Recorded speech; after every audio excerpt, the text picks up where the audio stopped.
Let me welcome all of you on behalf of Unique Academy. मी तुम्हा सर्वांचं unique अकॅडमीच्या वतीने स्वागत करतो. Actually, the title of the webinar was displayed in English medium, but I'm going to keep it bilingual. Okay, so I'll be speaking both in English as well as Marathi. म्हणजे मी दोन्ही भाषेत बोलतो. Poster जे आपण आपल्या social media प्लॅटफॉर्मवरती upload केलं होतं ते इंग्रजी माध्यमातलं होतं. सो कदाचित त्यामुळे काही विद्यार्थ्यांचा गैरसमज होऊ शकतो, म्हणून मी हे थोडंसं क्लॅरिफाय केलेलं आहे. सो जे मी इंग्लिशमध्ये बोलेन तेच मी मराठीमध्ये पण बोलेन आणि त्याच्यानंतर आपण प्रश्न उत्तरांचं सेशन पण घेऊया. You don't worry about that. त्याशिवाय तुम्हाला जर काही टेक्निकल क्वेरीज असतील, बॅच त्यातले डिटेल्स वगैरे वगैरे, तर स्टाफ मेंबर पण आहेत, त्यांनाही तुम्ही डेफिनेटली विचारू शकता. आपण थोडंसं अभ्यासाच्या प्रक्रियेवरती जास्त फोकस करूयात. Okay, so without spending any second, let us turn to the subject. If you look at the title of today's webinar, the title is IAS 2023 a roadmap. 2023 मध्ये आता IAS हे एक सिम्बॉलिक पद म्हणून आपण वापरलेलं आहे. ऍक्च्युअली ती परीक्षा आहे civil services examination, which is conducted by UPSC every year, almost every year, through the same examination, which is split into three phases: prelims, mains, and interview. Almost 18 to 20, at times maybe 22 different civil service positions are recruited. I mean to say, qualified candidates are selected for the same. म्हणजे नागरी सेवा परीक्षा किंवा सनदी सेवा परीक्षा असं त्याला म्हणतो, जी केंद्र लोकसेवा आयोगा, म्हणजे केंद्र असा खरं तर आपल्याला सवय लागलेली आहे, केंद्राच्या ऐवजी जास्त अप्रोप्रिएट शब्द आहे संघ लोकसेवा आयोग. ओके, सो संघ लोकसेवा आयोग ही कॉन्स्टिट्युशनल बॉडी आहे. या घटनात्मक आयोगाच्या माध्यमातून ही नागरी सेवा किंवा सनदी सेवा परीक्षा आयोजित केली जाते, दरवर्षी आयोजित केली जाते. आणि एकच ती परीक्षा आहे, 3 टप्प्यामध्ये ती विभागली गेलेली आहे. आणि त्या एकाच परीक्षेच्या माध्यमातून जवळपास 18 ते 22 प्रकारची जी सनदी सेवा पदं आहेत त्यांची भरती केली जाते. म्हणजे त्या पदांसाठी पात्र उमेदवारांची निवड करण्याचं काम या परीक्षेच्या माध्यमातून आयोग करत असतो. For sake of convenience, I am going to split today's presentation into certain parts. म्हणजे काही भागामध्ये जे काही मी बोलणार आहे तर ते थोडंसं मी विभागतो. त्यातला पहिला जो भाग आहे, the first part would B obviously what is civil service. I'll be dealing with this very briefly. म्हणजे सनदी सेवा म्हणजे काय थोडक्यामध्ये मी सांगेन. Number 1. Number 2, civil services examinations.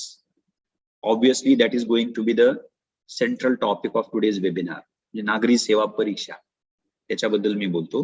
Number 3, we have use the word road map. त्याचा रस्ता, मार्ग, आराखडा काय असावा.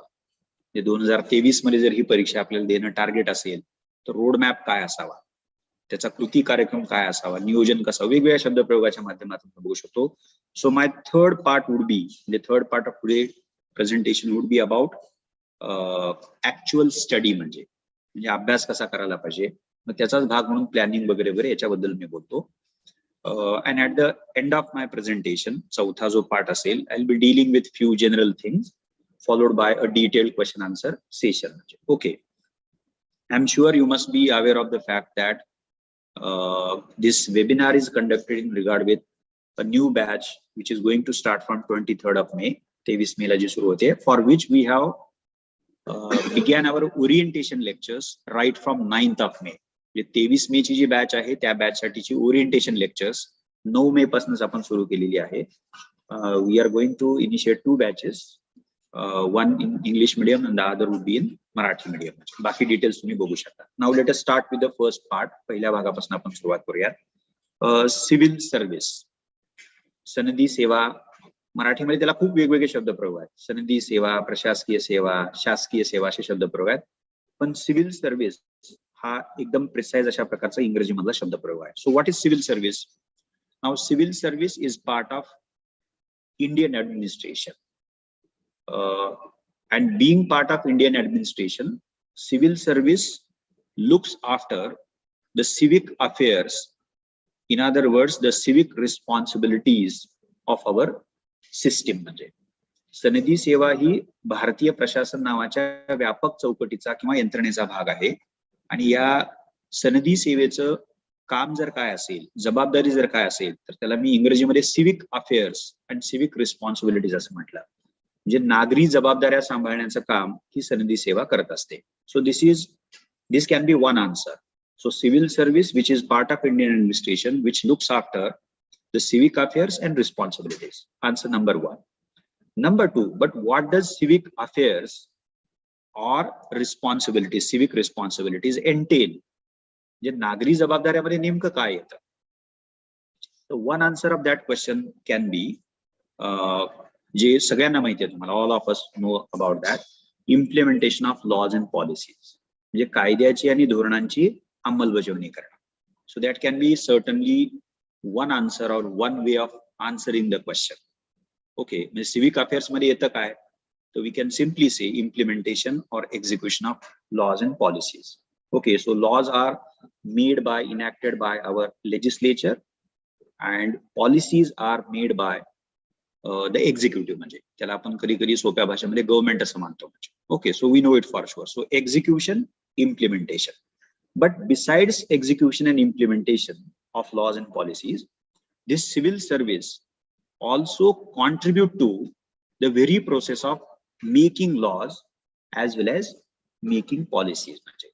म्हणजे implementation करणं हे मुख्य काम बरोबर आहे, पण implementation शिवाय जे ज्याला मी मराठीमध्ये सोप्या पडद्यामागनं काम चालतं म्हणजे, तर ते काय काम आहे, तर कायद्याची जी निर्मिती संसदेकडनं होते, कायदे मंडळाकडनं होते असं आपण मानतो, किंवा धोरणांची निर्मिती ज्याला कार्यकारी मंडळ, एक्झिक्युटिव्ह इंग्रजीमध्ये म्हणतो आपण त्याला, आणि आणखीन एक सोपा शब्द प्रयोग दैनंदिन व्यवहारातला जो आहे ते म्हणजे आपलं शासन.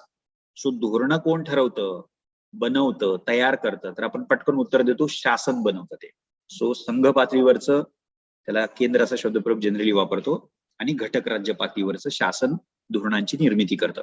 सो अंमलबजावणी करणं हे बरोबरच आहे, पण अंमलबजावणी शिवाय जेव्हा कायद्यांची निर्मिती होते ती प्रक्रिया खूपच लॉंग टर्म पण असू शकते कधी कधी, आणि त्याचप्रमाणे पॉलिसी मेकिंगची प्रोसेस देखील ही व्यापक असू शकते, गुंतागुंतीची असू शकते, तर त्याच्यामध्ये देखील तुमच्या सिव्हिल सर्व्हिसचं कॉन्ट्रीब्युशन असतं. So let me conclude saying implementation as well as, though to some extent contributing to even the making of laws as well as policies. म्हणजे कायद्या धोरणांची अंमलबजावणी करणं हे तर मुख्य काम या सिव्हिल सर्व्हिसचं आहेच आहे, पण त्या व्यतिरिक्त, आणि हे तुम्हाला नंतर कळेल, म्हणजे as you go up in the ladder, म्हणजे तुम्ही सिलेक्ट झालेला आहात, नुकतेच नियुक्त झालेला आहात, मग तुमची सर्व्हिस होते, you become a senior officer, आणि जसं जसं तुम्ही त्या हायरार्कीमध्ये वरती चढायला लागता, सिनियर ब्युरोक्रॅट व्हायला लागता, सिव्हिल सर्वंट व्हायला लागता, तर तुमच्या रिस्पॉन्सिबिलिटीमध्ये देखील वाढ होत जाते. आणि आपल्याला माहिती आहे म्हणजे की they are the advisers to the respective ministers म्हणजे ऑर द मिनिस्ट्रीज. म्हणजे आता मंत्र्याला ऍडवाइज करणं म्हणजे काय, मंत्री काय करतात असा प्रश्न आपल्याला विचारता येऊ शकतो. So what does a minister do in a democracy like ours? तर तुम्ही लगेचच म्हणाल की being part of government, the minister is responsible for making policies. म्हणजे सो पॉलिसीज कुठल्या बनवाव्यात, त्या कशा प्रकारच्या असाव्यात, if there are certain alternative, certain options, then which one of the available option should be chosen. म्हणजे कुठला, जे पर्याय असतील तर त्या पर्यायापैकी कुठला पर्याय आपण निवडायला पाहिजे. तर या प्रक्रियेमध्ये ऍडवाइस देण्याचं काम, सल्ला देण्याचं काम सिनियर ब्युरोक्रॅट करत असतात. म्हणजे एका अर्थाने ते काम कसं झालं, contributing to making of policies, म्हणजे धोरणांच्या निर्मितीमध्ये देखील तुम्ही वाटा देऊ शकता. आता आपले पार्लमेंटॅरियन्स काय करतात पार्लमेंटमध्ये, म्हणजे जेव्हा पार्लमेंटचं सेशन सुरू होतं, whenever parliament is in session, so different issues are discuss on the floor of the legislature. म्हणजे आपली जी पार्लमेंट आहे, वेगवेगळे इश्यूज डिस्कस केले जातात, आणि त्यातला ज्याला आपण लेजिस्लेटिव्ह प्रोसिजर असं मानतो किंवा पार्लमेंटरी सेशन असं आपण मानतो, त्यातला एक महत्वाचा कॉम्पोनंट असतो प्रपोजिंग व्हेरियस बिल्स, म्हणजे फॉर डिफरंट पर्पजेस. आता ती बिलचे ड्राफ्ट असतात, मग ते ड्राफ्ट तयार करण्यामध्ये देखील सिनियर ब्युरोक्रॅट जे असतात, ओके, मी एक त्यातलं सोपं सांगतोय, त्यांचं कॉन्ट्रीब्युशन हे डेफिनेटली असू शकतं. So let me conclude my first point saying that as far as the civic responsibilities of civil service is concerned, it comprises of two components. One is implementation of laws and policies, and the other happens to be contributing to making of laws and policies.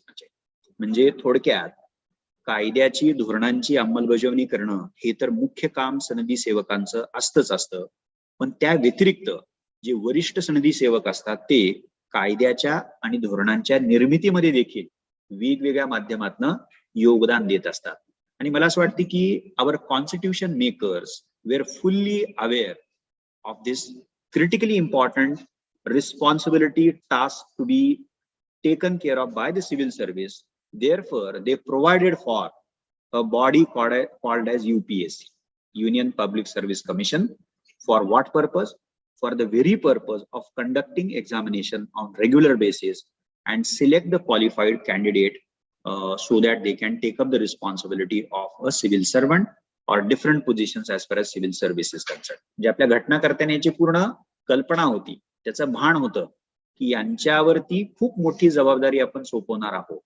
तर असे हे सनदी सेवक माझ्या ओळखीतनं, तुमच्या ओळखीतनं, अजून कोणाच्या तरी ओळखीतनं सिलेक्ट न करता त्याच्यासाठी एक सिस्टीम आपण आखली पाहिजे, ज्याच्यात कसलीच वशिलेबाजी होणार नाही, नेपोटिझम होणार नाही, करप्शन होणार नाही. इंडिपेंडेंटली ऑटोनॉमसली ही बॉडी काम करेल, त्याचा एक भाग म्हणून परीक्षांचं आयोजन करेल आणि त्यातनं ही महत्वाची जबाबदारी सांभाळणारी जी सनदी सेवक पद आहेत तर त्यांची निवड होईल. म्हणजे सो हा माझा पहिला भाग आहे. The second aspect of the very first point, मी अजून त्याच पहिल्या मुद्द्याबद्दल बोलणार आहे. What is that? Again let us get back to the very first question. What does civic responsibility or affair consist of? म्हणजे तर त्याला 4 आस्पेक्ट मध्ये पुन्हा तुम्ही स्प्लिट अप करू शकता. सो वन इज रेव्हेन्यू, म्हणजे collection of revenue through different sources. Second is law and order, कायदा सुव्यवस्था. पहिल्याला मराठीमध्ये आपण महसूल म्हणूया, दुसऱ्याला कायदा सुव्यवस्था. The third is there are certain decisions which are taken up by the civil servants, maybe in the capacity of a district collector, maybe deputy collector, maybe a tahsildar if you are talking about the state level administration. So त्या फंक्शनला adjudicatory असं म्हणतात, म्हणजे किंवा त्याला आणखीन एक इंग्रजीमध्ये शब्दप्रयोग तुम्ही वापरू शकता, क्वाझाय ज्युडिशियल. म्हणजे so the ultimate authority in regard with some matter at that level would be a civil servant.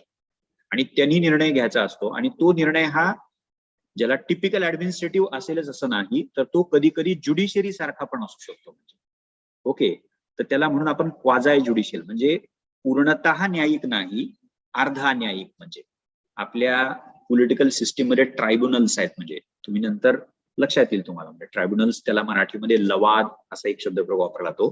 तर ते लवाद निवाड्याचं काम करतात, म्हणजे ऍडज्युडिकेशनचं ते काम करतात. पण ते शब्दशः आपलं जे न्यायमंडळ आहे तर त्या न्यायमंडळासारखं काटेकोर काम त्यांचं नसतं. म्हणजे ते ओके. सो आणि हे नंतर कळेल, you don't worry about that. So my basic point is quasi judicial functions the civil service take up, म्हणजे or suppose to be taking up. म्हणजे सो हे तिसरं काम आहे, म्हणजे अर्ध न्यायिक काही कामं जिथं निवाडे करावे लागतात, ऍडज्युडिकेशन कुठल्या तरी मॅटरचं करावं लागतं वगैरे वगैरे. आणि चौथं जे आहे खरं तर थोडंसं या सगळ्यांना कंबाईन करणारं पण आहे आणि ठळकपणे लक्षात यावं म्हणून मी त्याला चौथा आस्पेक्ट असं म्हणतोय, ते म्हणजे डेव्हलपमेंटल ऍक्टिव्हिटीज, म्हणजे किंवा रोल किंवा responsibility. So let me repeat all 4 aspects of the civic responsibility. One is revenue, collection of revenue through different sources. Second, law and order. Third, quasi judicial functions. And fourth happens to be developmental functions. म्हणजे मराठीमध्ये काय म्हणू याला? पहिलं आहे काय सांगाल तुम्ही? महसूल. दुसरं आहे कायदा व्यवस्था. तिसरं आहे अर्धन्यायिक कामं जिथं निवाड्याची कामं करायची. आणि चौथं आहे विकासात्मक कामं. ओके. सो आता विकासात्मक कामं म्हणले की तुम्ही परत म्हणणार की sir law is going to be important, policy is going to be important, program is going to be important, a scheme ultimately is also going to be important. मग त्याचं काय? तर मग पटकन आन्सर आपण देऊ शकतो की implementation of laws to schemes, म्हणजे आणि दुसऱ्या बाजूला even to contribute to the making of laws to policies. म्हणजे सो तो डेव्हलपमेंटल ऍक्टिव्हिटीचा महत्वाचा भाग म्हणून आपण बघायला पाहिजे. Now what is the basic purpose of sharing this? म्हणजे राईट इन द बिगिनिंग, म्हणजे मी सुरुवातीलाच तुम्हाला का सांगतोय? Because you are interested in writing civil services examination, and once you get through the examination you would be joining the civil services. So it becomes imperative on part of all of us to at least know the fundamentals of, in terms of roles and responsibility of civil service. Therefore, I made it a point to share few fundamental aspects of the civic affairs, civic responsibilities in terms of the functions and role of civil service. म्हणजे हे मी तुम्हाला सुरुवातीलाच यासाठी सांगितलं की जी परीक्षा लिहून आपल्याला सनदी सेवक बनायचं आहे, तर त्या सनदी सेवकांचं काय काम असते ह्याचा अंदाज आपल्याला बेसिक ज्याला म्हणूयात, पायाभूत मूलभूत असा अंदाज तरी आपला प्राथमिक म्हणूयात अंदाज असला पाहिजे, म्हणून हा पहिला पार्ट मी सांगितला तुम्हाला. ह्याच्यात एक हिंट पण तुम्ही घ्यायला पाहिजे, which would be very helpful for all of you through out your journey, and importantly at the last phase of this journey, that is a personality test, ज्याला आपण सोप्या भाषेमध्ये इंटरव्ह्यू असं म्हणतो. कारण इंटरव्ह्यू कशासाठी देणार आहोत म्हणजे we would be interviewed by the UPSC, by the panel for the purpose of civil service. मग आपल्याला माहितीच पाहिजे ना की सिव्हिल सर्व्हिसचं काय काम आहे. म्हणजे आता आपण एकच घेतलं त्यातलं, implementation of law or implementation of policy. त्याला जर तुम्ही डिसेक्ट केलं त्या कामाला, तर तुम्हाला लक्षात येईल की a code of conduct is expected of a civil servant. So एक कायदा आहे, एक धोरण आहे, ते कसं राबवलं जावं, त्याचं इम्प्लिमेंटेशन कसं केलं जावं. माझ्या सगळ्या सोयऱ्यांना उपयोगाचं ठरेल असं जर मी इम्प्लिमेंटेशन करायला लागलो, माझ्या जातीच्या धर्माच्याच लोकांना फायद्याचे ठरेल हे जर मी बघायला लागलो as a civil servant, that would be, let me use the Marathi word, प्रतारणा to the constitution of India. It would be violation not only of the letter but the spirit of the Constitution of India. हे expectedच नाहीये. So you have to be neutral, you have to be impartial, you have to be judicious, you have to be sensitive, you have to be social, you have to be secular. Okay, you are not at all expected to violate one of the core principles of our democratic edifice, that is the equality. And you can go on naming certain other core principles. म्हणजे इक्वॅलिटीला तुम्ही तडा देता कामा नये, लिबर्टीला तडा देता कामा नये, जस्टिसला तडा देता कामा नये, फ्रॅटर्निटीला तुम्ही तडा देता कामा नये, सेक्युलरिझमला तुम्ही तडा देता कामा नये, असे कितीतरी कोर प्रिन्सिपल्स आहेत. म्हणजे आणि त्या गोष्टी आपण शिकतोच, म्हणजे तुम्हाला माहिती आहेत, त्या पुढे आपण डेफिनेटली शिकूयात. म्हणजे so if this is the role which is to be expected of a civil servant, मग तो रोल आपल्याला माहिती पाहिजे. आणि मग आपण म्हणतो ना बऱ्याच वेळेला की what sort of personality is required for writing this examination, and especially when it comes to appearing for the interview, these aspects of our personality do matter. म्हणजे क्रिटिकली मॅटर. म्हणजे आपल्याला अंदाज पण येत नाही इतक्या सिंपल प्रश्नातनं आपण काय प्रकारची पर्सनॅलिटी आहोत हे पॅनल असेस करू शकता. म्हणजे त्यामुळे आपल्याला त्या गोष्टीची जाणीव असावी म्हणून मी हा पहिला मुद्दा शेअर केला. So that is first point. Now let us move on to the slip into the second part of my presentation, that is the civil services examination. There are only two ways. Now we have to say three ways, let us say, of joining the civil services. There are three broad routes to be part of or to become part of the civil service.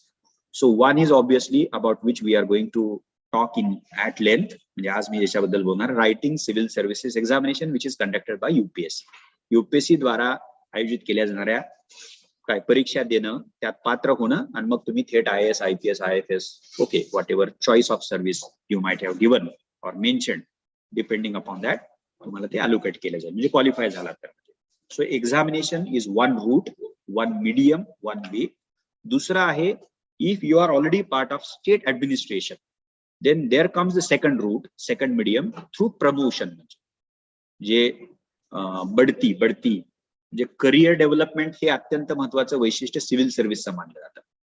म्हणजे once you join whichever service, doesn't matter, IAS, IPS जी काय आहे, तुम्ही त्याच पदावर राहता का, नाहीये. म्हणजे so there is ample amount of scope for the career graph development in sense of development. So promotion असं म्हणतो. So that is the second route. And then there is the third route. अलीकडे तुम्हाला जरा तो ऐकलाय तर आला असेल, तुमच्यापैकी काही लोकांनी वाचला असेल, तो कुठला आहे, lateral entry. Lateral entry. Metro man म्हणून कोण प्रसिद्ध आहेत, मेट्रो मॅन दिल्लीतनं प्रसिद्ध झाले ते. म्हणजे metro man is from Kerala, recently contested election नाही, कोणालाच माहिती नाही मेट्रोमॅन कोण आहे ते. Was awarded duly. बर, आधार सगळ्यांना माहिती आहे. आता आधार माहिती नसेल तर मला काहीच इलाजच नाही. ओके, सो आधार,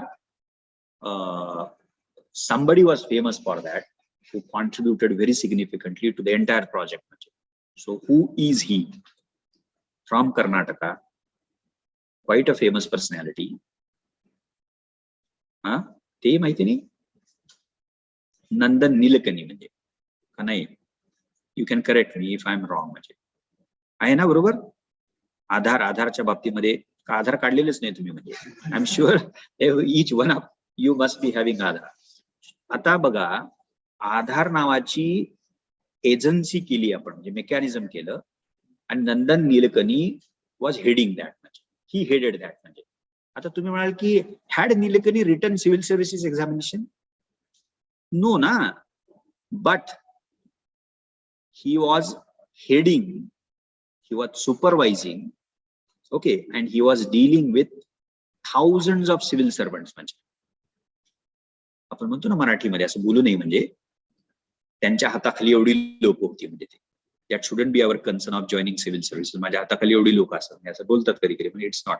माझा मुद्दा असा आहे की so many senior bureaucrats we are part of that agency and he was heading that entire apparatus. मग आपल्याला प्रश्न पडू शकतो की हे कसे काय गेले तिथं? म्हणजे इतकी अथॉरिटी त्यांना कशी गेली? That is called as lateral entry. म्हणजे and these days certain number of senior level civil servants, okay, post of civil servants been recruited through the third mode called as lateral entry. म्हणजे याचा अर्थ काय की तुम्ही कुठल्या तरी domain मध्ये काम केले, maybe education, maybe medical, maybe agricultural development, maybe women empowerment, maybe environment ecology, maybe human rights, it can be anything. आपण गव्हर्नमेंट असं म्हटलं म्हणजे आपण एक गव्हर्नमेंटची खूप सोपी व्याख्या जर बघितली तर लुकिंग आफ्टर सोसायटी असे होते ना. म्हणजे ओके, तर मग ते लुकिंग आफ्टर मध्ये भरपूरच येऊ शकतं म्हणजे आपलं.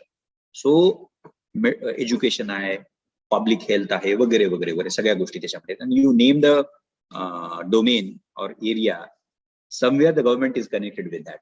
Maybe directly, maybe indirectly, so on and so forth. So lateral entry happens to be the third mode. So one is writing the civil services examination, second through promotion, and the third is the lateral entry. So if you happen to be a domain expert, म्हणजे तुम्ही जर कुठल्या तरी क्षेत्रामध्ये गेले 15-20 वर्ष काम करत आहात आणि त्याचे पुन्हा रूल्स असतात आणि डायरेक्ट युपीएससी मार्फत त्याच्या मुलाखती घेतल्या जातात, तुम्हाला प्री मेन्स द्यायची गरज नाही lateral एंट्रीसाठी.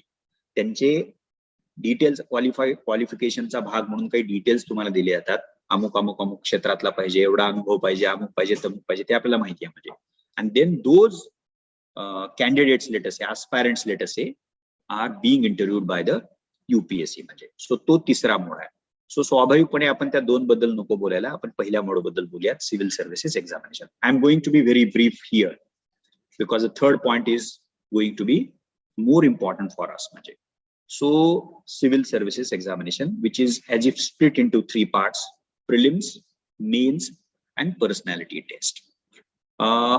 In prelims, and I'm going to be very brief. मी खूप थोडक्यात हे सांगणार आहे कारण I'm sure all of you must be aware of the scheme of the examination. Me just एक सांगायचे म्हणून मी सांगतो. In prelims we have 2 papers, one GS, the other CSAT, each carrying the similar weightage of 200 marks. In GS we have 6-7 heads as part of syllabus. So we have current events, national and international. Then we have history, we have geography, we have environment ecology. Then we have Indian constitution. Then we have socio-economic development. You can even name it as, or it is known as, that topic is known as Indian economy. Okay. And then general science and technology. So these are the 6-7 heads. You can even use the word subject which are part of GS. म्हणजे चालू घडामोडी राष्ट्रीय आंतरराष्ट्रीय पासून ते सामान्य विज्ञानापर्यंतचे 7 heads GS चा सिलेबस म्हणून आहेत. आणि if you turn to CSAT, civil services aptitude test, which happens to be a qualifying test नाव, क्वालिफाईंग पेपर, त्याच्यामध्ये comprehension of English language, data interpretation, decision making, basic numeracy आणि general mental ability. So again we have 5-6 heads in terms of subjects which are part and parcel of the syllabus of the CSAT. In GS, 100 questions are asked. In CSAT, we have less amount of questions, that is 80 questions. So obviously, each question in CSAT is going to enjoy a larger weightage, greater weightage if we compare with that of the GS. So इकडे GS मध्ये 100 प्रश्न, प्रत्येक प्रश्नाला 2 गुण आहेत, 200 गुण, आणि CSAT मध्ये 80 प्रश्न आहेत, 2.5 मार्क एका प्रश्नाला आहेत, ऑलमोस्ट 200, सॉरी ऑब्वियसली 200 होतात. आता in CSAT being a qualifying paper, you have to just earn 33%, 66.66 marks out of 200. Let us make it a round figure of 67. So once you qualify in CSAT, then and then only your GS paper is assessed. Okay, and then whether you qualify, whether you get through the prelims or not, ultimately depends upon the score you are going to secure in the GS. As simple as that.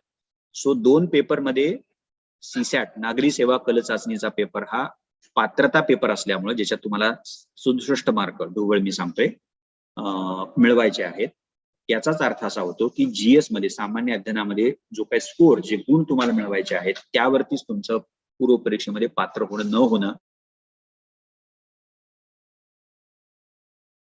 The second thing which I want to very briefly touch upon about the prelims happens to be the nature of prelims.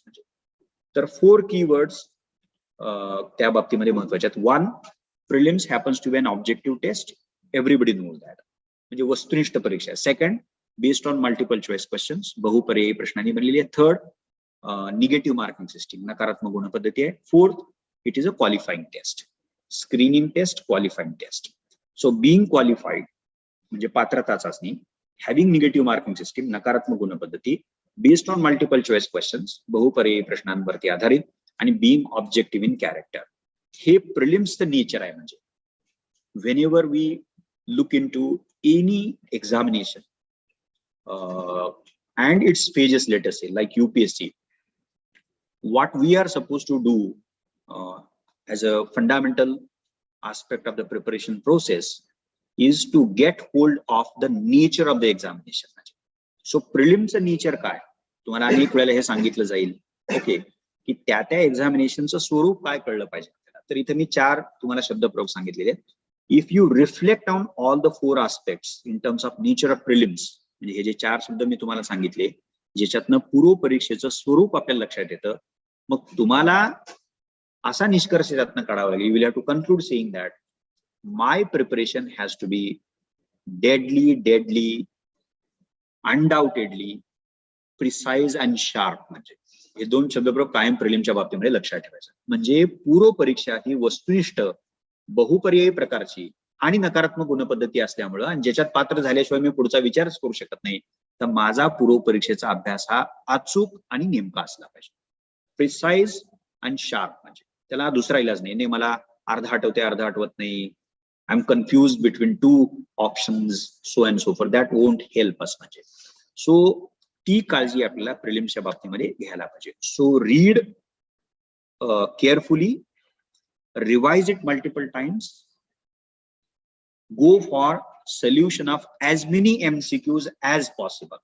Practice test म्हणतो आपण त्याला. म्हणजे so वाचा, revise करा, consolidate करा जो काही भाग आहे तो, आणि जास्तीत जास्त टेस्ट द्या. म्हणजे दिस इज द बेसिक मंत्र आहे, if at all we want to use that word, म्हणजे फॉर्म्युला ज्याला म्हणत आपण, तर तो प्रिलिम्सच्या बाबतीमध्ये तो वापरला जातो. सो वाचन करताना काळजी घ्या. एकदा, दोनदा, तीनदा वाचून आपल्याला काही उपयोग होत नाही. म्हणजे पुन्हा पुन्हा प्रिलिम्सच्या लेवलवरती आपल्याला वाचावं लागतं. मल्टिपल रिव्हिजन्स, अनेक उजळण्या ज्याला म्हणतो आपण, त्या कराव्या लागतात. आणि बहुपर्यायी प्रश्नांचा प्रचंड प्रचंड प्रचंड सराव. तुम्ही म्हणाल की सर प्रचंड म्हणजे किती, आयुष्यभर आपल्याला करायचं का? नाही. आपलं जे टाइम टेबल असेल त्या टाइम टेबल मध्ये व्यवस्थित बसेल, आणि ते बसवावं लागतं, त्याच्याबद्दल मी बोलतो. म्हणजे so this is the basic aspect of the prelims, म्हणजे मी तुम्हाला सांगितलेले आहे. Once you get through prelims, then you obviously get an opportunity to write the means examination. मुख्य परीक्षा तेव्हाच लिहिता येते जेव्हा तुम्ही पूर्व परीक्षा पास होता. Now UPSC means examination, Civil Services means examination happen to be the most important part of the journey. म्हणजे अत्यंत महत्वाचा, निर्णायक म्हणला तरी काय हरकत नाही. म्हणजे एका अर्थानं टप्पा म्हणून मुख्य परीक्षेकडे बघता येतं. म्हणजे now if you decode the means, let me do it very briefly and quickly. in UPSC Civil Services Mains Examination, we have 4 GS papers, 1, 2, 3, 4 respectively, carrying similar amount of weightage in terms of 250 marks. प्रत्येक पेपरला 250 mark आहेत, असे 4 paper आहेत, तुम्हाला माहिती आहे त्यामध्ये. So GS in mains is there for 1000 marks, 1000 म्हणजे 1000 गुणांसाठी सामान्य अध्ययन म्हणजे जो 4 पेपर मध्ये विभागलाय, प्रत्येक पेपरला 250 गुण आहेत. Number 2, you have to choose one optional for the Civil Services Mains Examination. एक वैकल्पिक विषय निवडायचा आहे.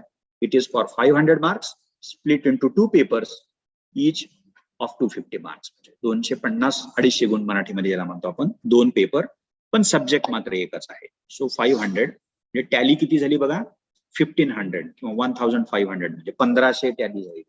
And then interestingly enough, we have one whole paper, entire paper, which is known as essay paper, which is for 250 marks. 250 गुणांसाठी निबंधाचा paper आहे, in which you have to choose 2 topics, 2 subjects and write essay on that in about 1000 to 1200 words each.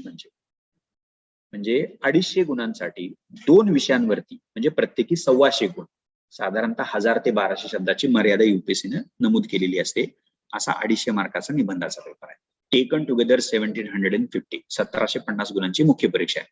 Besides these papers, there are 2 more papers which are known as language papers. One is the compulsory English and other happens to be any of the Indian languages you are about to choose. Okay, but the peculiarity of the language papers is both the papers are qualifying in nature. म्हणजे हे जे भाषेचे 2 paper तुम्हाला main साठी निवडावे लागतात, म्हणजे असतात, सॉरी, त्यातला एक निवडायचा, एक तुम्हाला कंपल्सरीच आहे. म्हणजे इंग्रजी तर कंपल्सरी आहे, पण एक जो भारतीय भाषेचा पेपर म्हणतो आपण, तर तो तुम्हाला निवडता येतो. कुठलीही कॉन्स्टिट्यूशन मध्ये ज्या भाषा नमूद केलेल्या आहेत, समाविष्ट केलेल्या आहेत, त्यातली कुठलीही भाषा भारतीय भाषेचा पेपर म्हणून तुम्ही निवडू शकता. प्रत्येक पेपरला 300 गुणांचे वेटेज आहे. Each language paper carries the weightage of similar weightage of 300 marks, but both are qualifying. What does it mean? You have to earn 25% marks, yani ki 75 marks out of 300 in each language paper, both English as well as Indian language. Otherwise, if you fail in both or any of the 2, none of your mains paper is to be assessed by the UPSC. तुम्ही दोन्ही paper मध्ये अपात्र ठरलात किंवा एकामध्ये ठरलात तर तुमचा मुख्य परीक्षेचा दुसरा कुठलाही पेपर असेस केला जात नाही. याचा अर्थ तुम्ही त्या वर्षीची मुख्य परीक्षा गमावलेली आहे. मग पुन्हा काय, all the way you will have to apply for the prelims, get to the prelims, then write the mains, qualify both language papers, मग पुढची स्टोरी फॉलो होईल. म्हणजे otherwise नाही. So we have to be very careful, but do not be worried about the language papers because the standard which is set by the UPSC for the language papers happens to be 10th म्हणजे. So 10वीचं standard आहे, त्यामुळे you need not be worried about that. So आपण काय करू, we'll look into earlier question papers, also do whatever initial work is to be done by you, maybe practice 1 or 2 papers, and in actual examination hall we'll try to complete the entire paper of 300 marks. So if you do that, easily you would earn more than 100. More than 100, let us say. Okay, तुम्हाला त्यापेक्षा जास्त definitely मिळू शकते. So don't worry about that. आता getting back to the core part of mains, 1715 marks, 50 marks, sorry, 4 GS papers, 1 optional subject and 1 essay paper. म्हणजे हे 1750 गुणांचे core areas mains म्हणून आहेत. Now the second obvious aspect of mains, what is the nature of mains examination? All of you know that. It is a written examination. लेखी परीक्षा असं म्हणतात. It is म्हणजे कधी कधी रिटन प्रकारची एक्झामिनेशन असे शब्दप्रयोग वापरले. तुम्हाला लिहायचं आहे, रिटन टेस्ट याचा अर्थ तुम्हाला लिहायचं आहे. म्हणजे ओके, प्रिलिम्स ऑब्जेक्टिव्ह आहे, काहीच लिहायचं नाहीये. You have to just darken the circle in prelims. You are not supposed to write any word there. म्हणजे but in mains you have to write for all papers. म्हणजे सगळ्या पेपरला तुम्हाला लिहायचं आहे.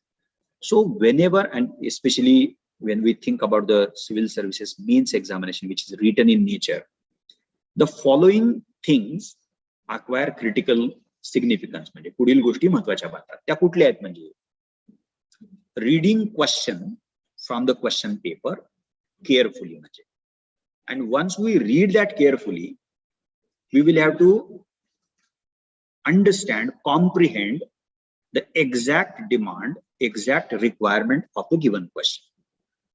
So obvious पहिली बाब काय महत्वाची बनते की जो प्रश्न विचारलेला आहे तो मला कळलाय का, मी तो कळून घेतलाय का, नीट वाचलाय का, केअरफुली वाचलाय का, आणि मला त्याची डिमांड काय, मागणी काय ती कळली आहे का म्हणजे.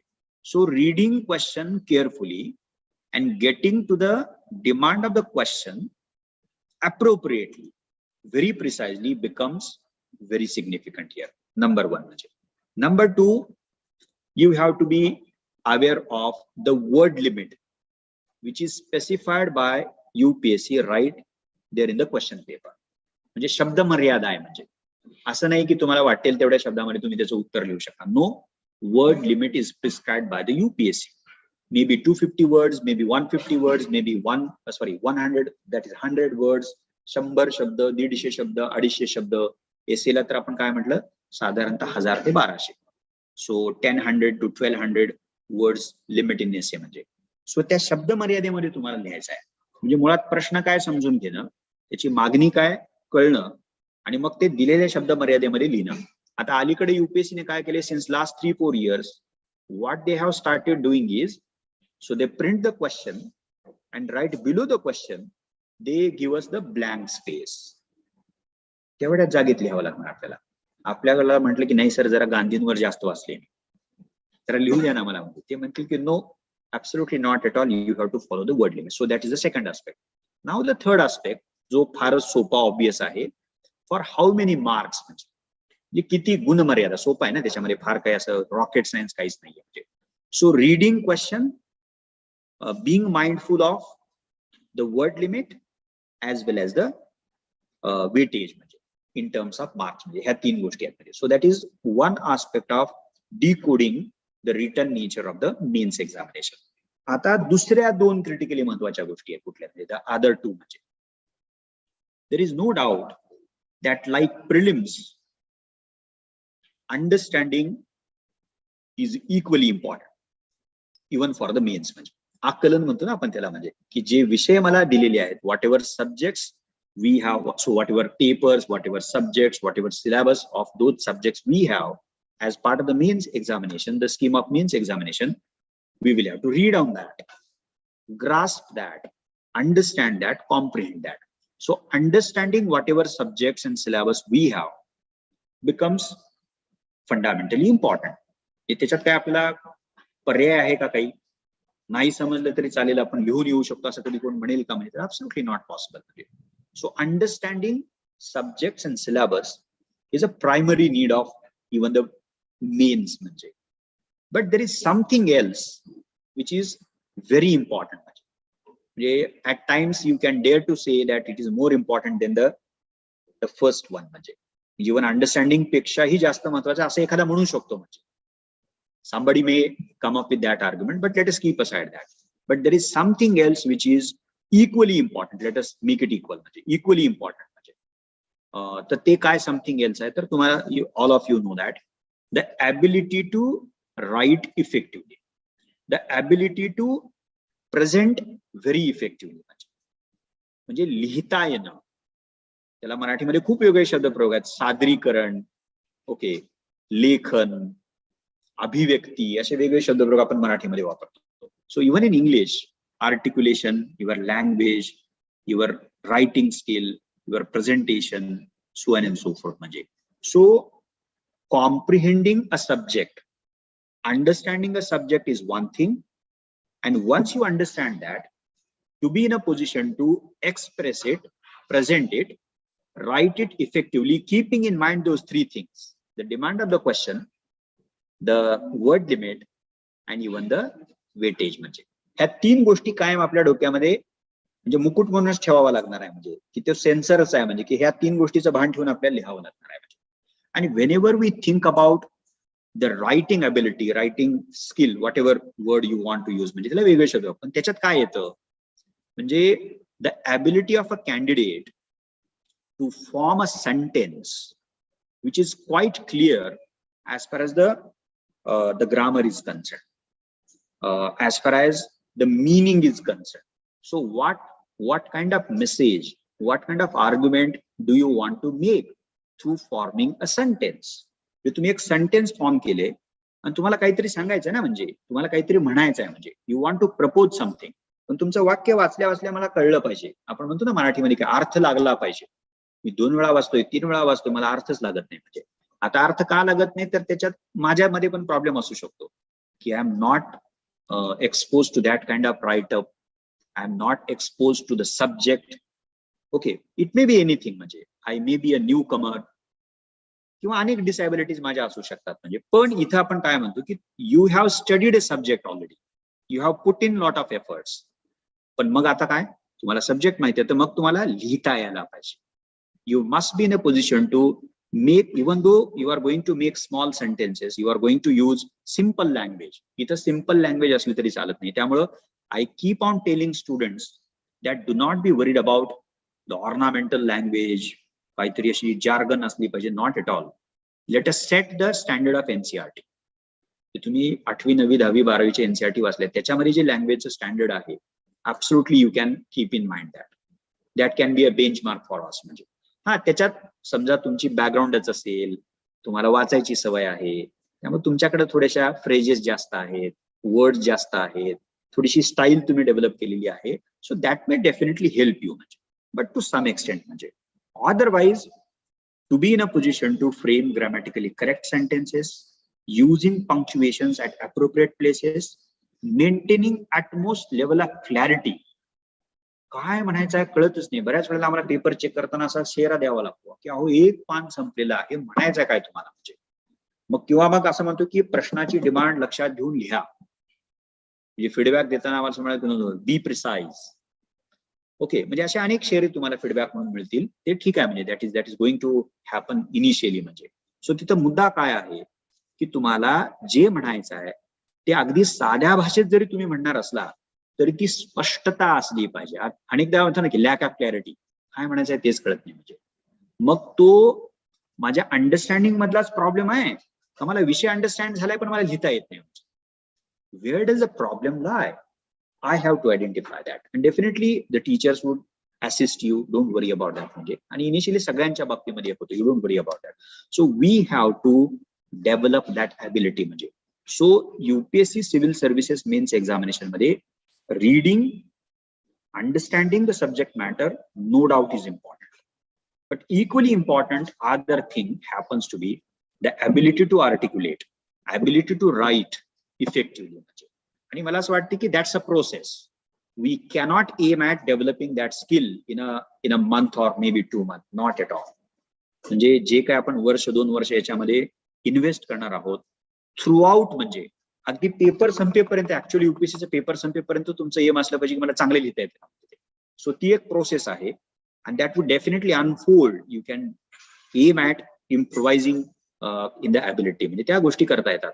And I think one best way to initiate that process of empowering oneself in terms of developing that ability काय असू शकते? Anyway, you are going to read a lot of stuff. So while reading that, no doubt you would pay attention to what the content of the source. म्हणजे content कडे लक्ष जाणार ना आपलं, म्हणजे काय म्हटलेलं आहे, मला काय कळतं याच्याकडे लक्ष जातच म्हणजे त्याच्यासाठी तर वाचतो ना आपण. म्हणजे but I would humbly request all of you to even pay attention to another thing. म्हणजे while reading NCERT, reference book, class notes वगैरे वगैरे, तर ते काय लँग्वेज मध्ये त्याची. आता लँग्वेज मध्ये वर्ड्स असतात, टर्म्स असतात, कॉन्सेप्ट्स असतात, the way in which a sentence is form, use of punctuation, phrases, idioms, अनेक गोष्टी आहेत ना त्याच्यामध्ये. किंवा साधी गोष्ट तुम्ही विचार करून बघा, म्हणजे की मला काहीतरी उदाहरण द्यायचं आहे, म्हणजे I want to bring in some relevant example. So how am I supposed to do that? म्हणजे मला ते जेल करता यायला पाहिजे ना. म्हणजे नाहीतर अदरवाईज काय होईल की आपण इंग्रजीमध्ये पण शब्द बघा पॅच वर्क. म्हणजे so would patch work be entertain by the examiner, by the ICC? No, because it would be patch work. दिसेल का पॅच वर्क चांगलं? म्हणजे नाही दिसणार ना. म्हणजे आपण मराठीमध्ये जबरदस्त तीव्रता असणारा शब्द मराठीमध्ये, पण पॅच वर्कला ती इंटेन्सिटी नाहीये जी कदाचित माझी मराठी मातृभाषा असल्यामुळे मला वाटत असेल तसं एखाद्या इंग्रजी माध्यमातल्या विद्यार्थ्याला असं वाटेल. ठिगळ का? ठिगळ ऐकले ना तुम्ही? म्हणजे बघितलंही असेल म्हणजे. सो ठिगळची जी तीव्रता आहे ती पॅचवर्कला आपल्याला तरी वाटत नाही, म्हणजे somebody else would say that ठिगळ काम चालणार नाही म्हणजे. सो मग जर मला उदाहरण द्यायचं आहे आणि ते उदाहरण मला असं जेल करायचं आहे त्याच्यामध्ये म्हणजे, तर मग ते मला कसं करता येईल म्हणजे. तर इनिशियली होईलच असं नाही म्हणजे. So I made a point, I came up with one argument and then at the end of the argument for example असं करून मी काहीतरी लिहिलं. इनिशियली तसं होईल ना म्हणजे. किंवा मला डेटा कोट करायचा आहे, मला कोणाचं ते आर्ग्युमेंट सपोर्टिव्ह म्हणून मला आणायचं आहे, तर ते मला जमेल. कारण मग इथं ती स्किल महत्वाची बनते. So therefore what I would request all of you, so let us pay attention to besides the content, let us make it a point to pay attention to the language part. आणि language म्हणला की सगळंच आहे, word, terms, concepts, phrases, idioms, punctuations. कधी कधी आपल्या वर्तमानपत्रामध्ये column वाचताना किंवा एडिटोरियल वाचताना वाटते की बापरे हा किती इफेक्टिव्ह पॅराग्राफ लिहिलेला. We tend to write it down as it is. लक्ष द्या, काय हरकत नाही म्हणजे. And believe me, language does matter a lot much. I shouldn't be sharing this, but let me share it. की अभ्यास थोडासा कमी जरी असला, समजा 50% मी जर अभ्यासाला वेटेज दिलं, समजा 45% असला, you don't do that, you are not expected to do that. So पण इकडचं जे उरलेलं 50% ना रायटिंग स्किल म्हणजे, त्याच्यात ते 100 असतात म्हणजे. यू गॉट इट म्हणजे.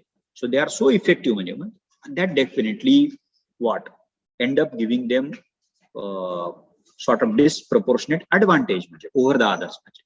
आणि ते डेफिनेटली होतं म्हणजे. आणि असे I can name so many students, but we should not pass the time म्हणजे. मी मुद्द्याकडे येतो. So while concluding the brief discussion on means or about means, what I would say, no doubt comprehending the subject, understanding the subject with all its aspects is going to be very important.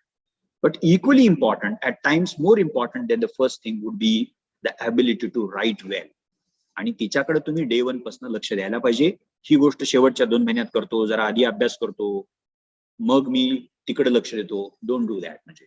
Please do not do that. Right from day 1. म्हणजे आपल्या डोक्यात तरी असू द्या ना की नाही, लेखन नावाची गोष्ट फार महत्वाची आहे. आणि you are so well placed, all of you are part of new generation म्हणजे, की तुम्ही मोबाईल, तुम्ही आयपॅड, तुम्ही लॅपटॉप, इतके तुमच्याकडे डिव्हाइसेस आहेत, त्याच्यात ऍप्स एवढे आहेत, लँग्वेज ऍप एवढे आहेत, त्यातून तुम्हाला ह्या सगळ्या गोष्टीचा असिस्टन्स डेफिनेटली मिळतो. So just think of using those apps in a creative manner. Okay, so तो भाग सवयच लावायची आपल्याला. टेक्स्ट मेसेज करताना, व्हॉट्सअप करताना सवय लावायची की माझं झाले का नाही नीट म्हणजे. केअरफुली बघायचं, as if I am writing answer of a question in the UPSC examination hall. म्हणजे आपण असलेला वेळ काय इफेक्टिव्हली वापरतो. सगळ्यांना 24 तासच मिळणार आहेत, मलाही 24 तास मिळणार आहेत, पण त्या 24 तासाचा वापर मी कसा काय करू शकतो त्याच्याकडे लक्ष द्या. Okay, so this is about mains म्हणजे. Then comes the ultimate phase, that is the interview personality test. I am not going to say much about that. So once you qualify in mains, after securing the cutoff marks म्हणजे for that year, obviously you get an opportunity to appear for the interview, which is for 275 marks, 275 गुणांसाठी आहे.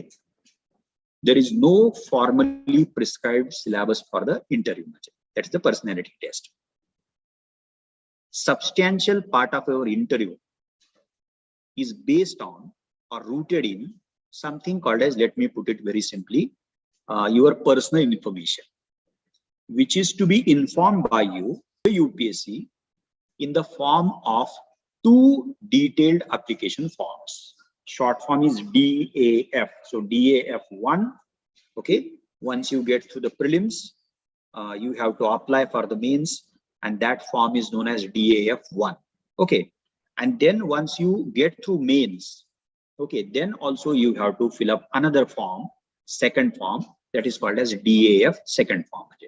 त्याच्यात काय लिहितो आपण म्हणजे, all relevant personal details are part of DAF1 and DAF2 म्हणजे थोडक्यात काय, आपली सगळी personal information, what is my name, my parents name, where do I come from, my native place, my place of birth, मग त्याचा taluka, district, region, state I come from, number 1. Even the occupation details of your father and mother are asked, and panel member make it a point to ask few questions on that as well. म्हणजे समजा तुम्ही असं म्हटलं की माझे वडील शेतकरी आहेत, म्हणजे माझी आई शेतकरी आहे, व्हॉट एव्हर इट इज. आणि भरपूर आम्ही बघितलेले म्हणजे आता अजून सुरू आहेत आमचे मॉक इंटरव्ह्यू सुरू आहेत, म्हणजे 26 पर्यंत UPSC इंटरव्ह्यू सुरू आहेत. म्हणजे व्हॉट हॅपन्स इन 99% केसेस म्हणजे so name of father occupation असतं, नेम ऑफ मदर ऑक्युपेशन असतं. म्हणजे आता 99% केसेस मध्ये कसं असतं, आईच्या पुढे लिहिलेलं असतं हाऊस वाईफ आणि पुढे इन्कम लिहिलेलं असतं. मग आम्ही प्रश्न विचारतो त्यांना, म्हणजे if she is a housewife what about the income. म्हणजे मग ते सांगतात की नाही सर शेती आहे, शेतीचं इन्कम, असं सांगायला पण घाबरत नाही ते, शेतीचं इन्कम घेऊ. मग म्हटलं हाऊस वाईफ का लिहिले म्हणजे. ओके, आता तुम्ही म्हणाल की नाही सर खर तर त्यांनी रियालिटी लिहिली, मग त्या रियालिटीकडे आपण काय बघू शकत नाही का, रिव्हिजिट करू शकत नाही का. तर तुम्ही लिहिताना लिहायला पाहिजे ना की नाही she is also half owner of the land, farm, piece of farm, म्हणजे जे काय आहे ते लिहायला पाहिजे, पण लिहित नाहीत. म्हणजे असं 99% त्यांना माहिती आहे नसताना. म्हणजे सो तो त्यातला भाग आहे. म्हणजे समजा असेलच ऑक्युपेशन आईचं म्हणजे आणि वडिलांचं पण, म्हणजे मग समजा टीचर बऱ्याचदा असतात, doctor, teacher, government servant, some self employed sort of occupation काही जे असेल तर त्याच्यावरती डेफिनेटली प्रश्न विचारले जाऊ शकतात आणि विचारले गेले. तुम्ही ट्रान्सक्रिप्ट चेक केले तर बघता येतं. So that is one part of your personal information. Another significant part of your personal information happens to be the educational background. 10th, 12th, institutions, your subjects, and then importantly, the graduation. So the stream of graduation and the subject of your graduation. And do it thoroughly.